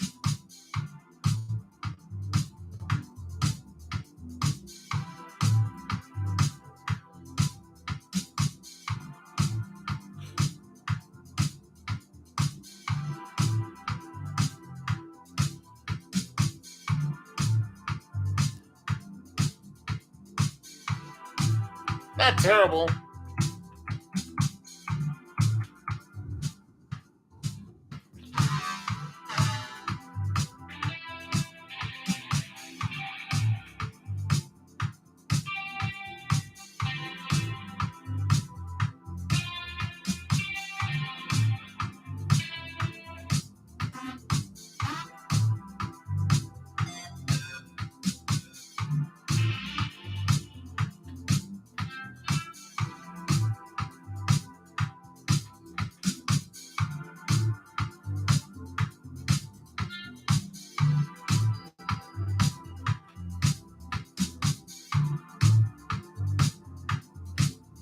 Why you ask about Batman?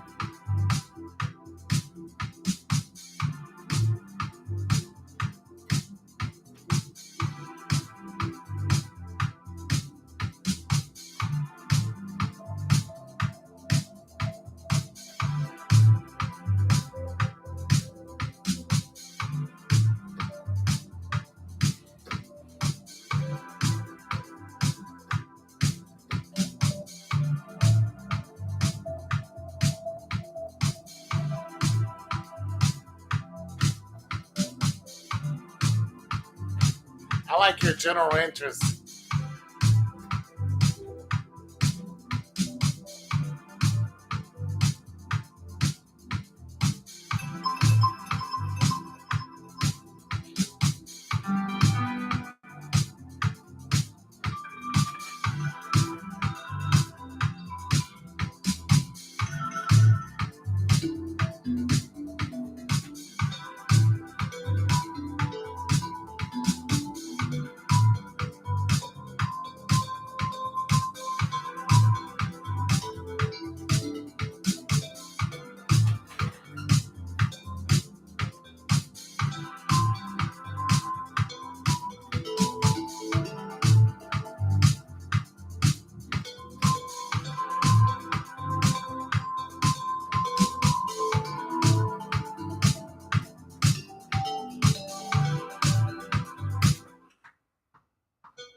I like this little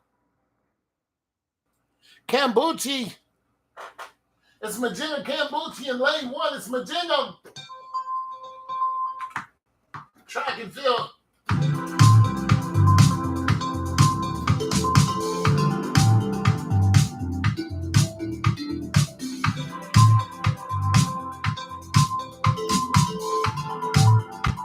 It's Majinga Cambucci. None of y'all know who Majinga Cambucci is. Dynamite runner.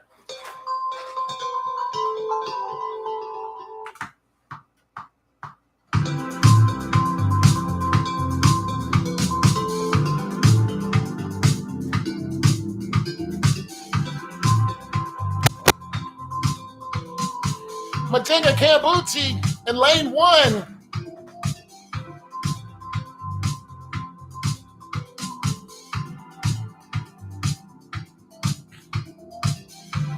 You're sleepy, you're going to sleep, you're tired. You work out today?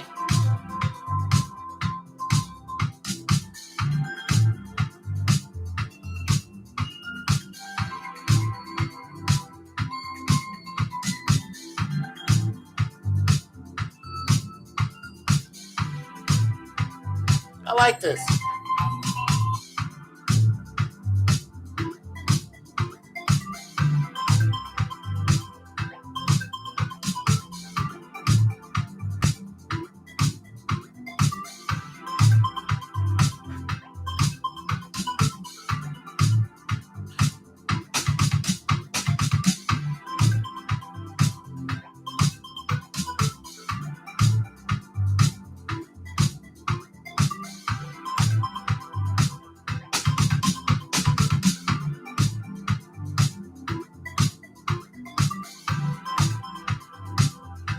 Makes me happy. No rest today. You ain't get no rest.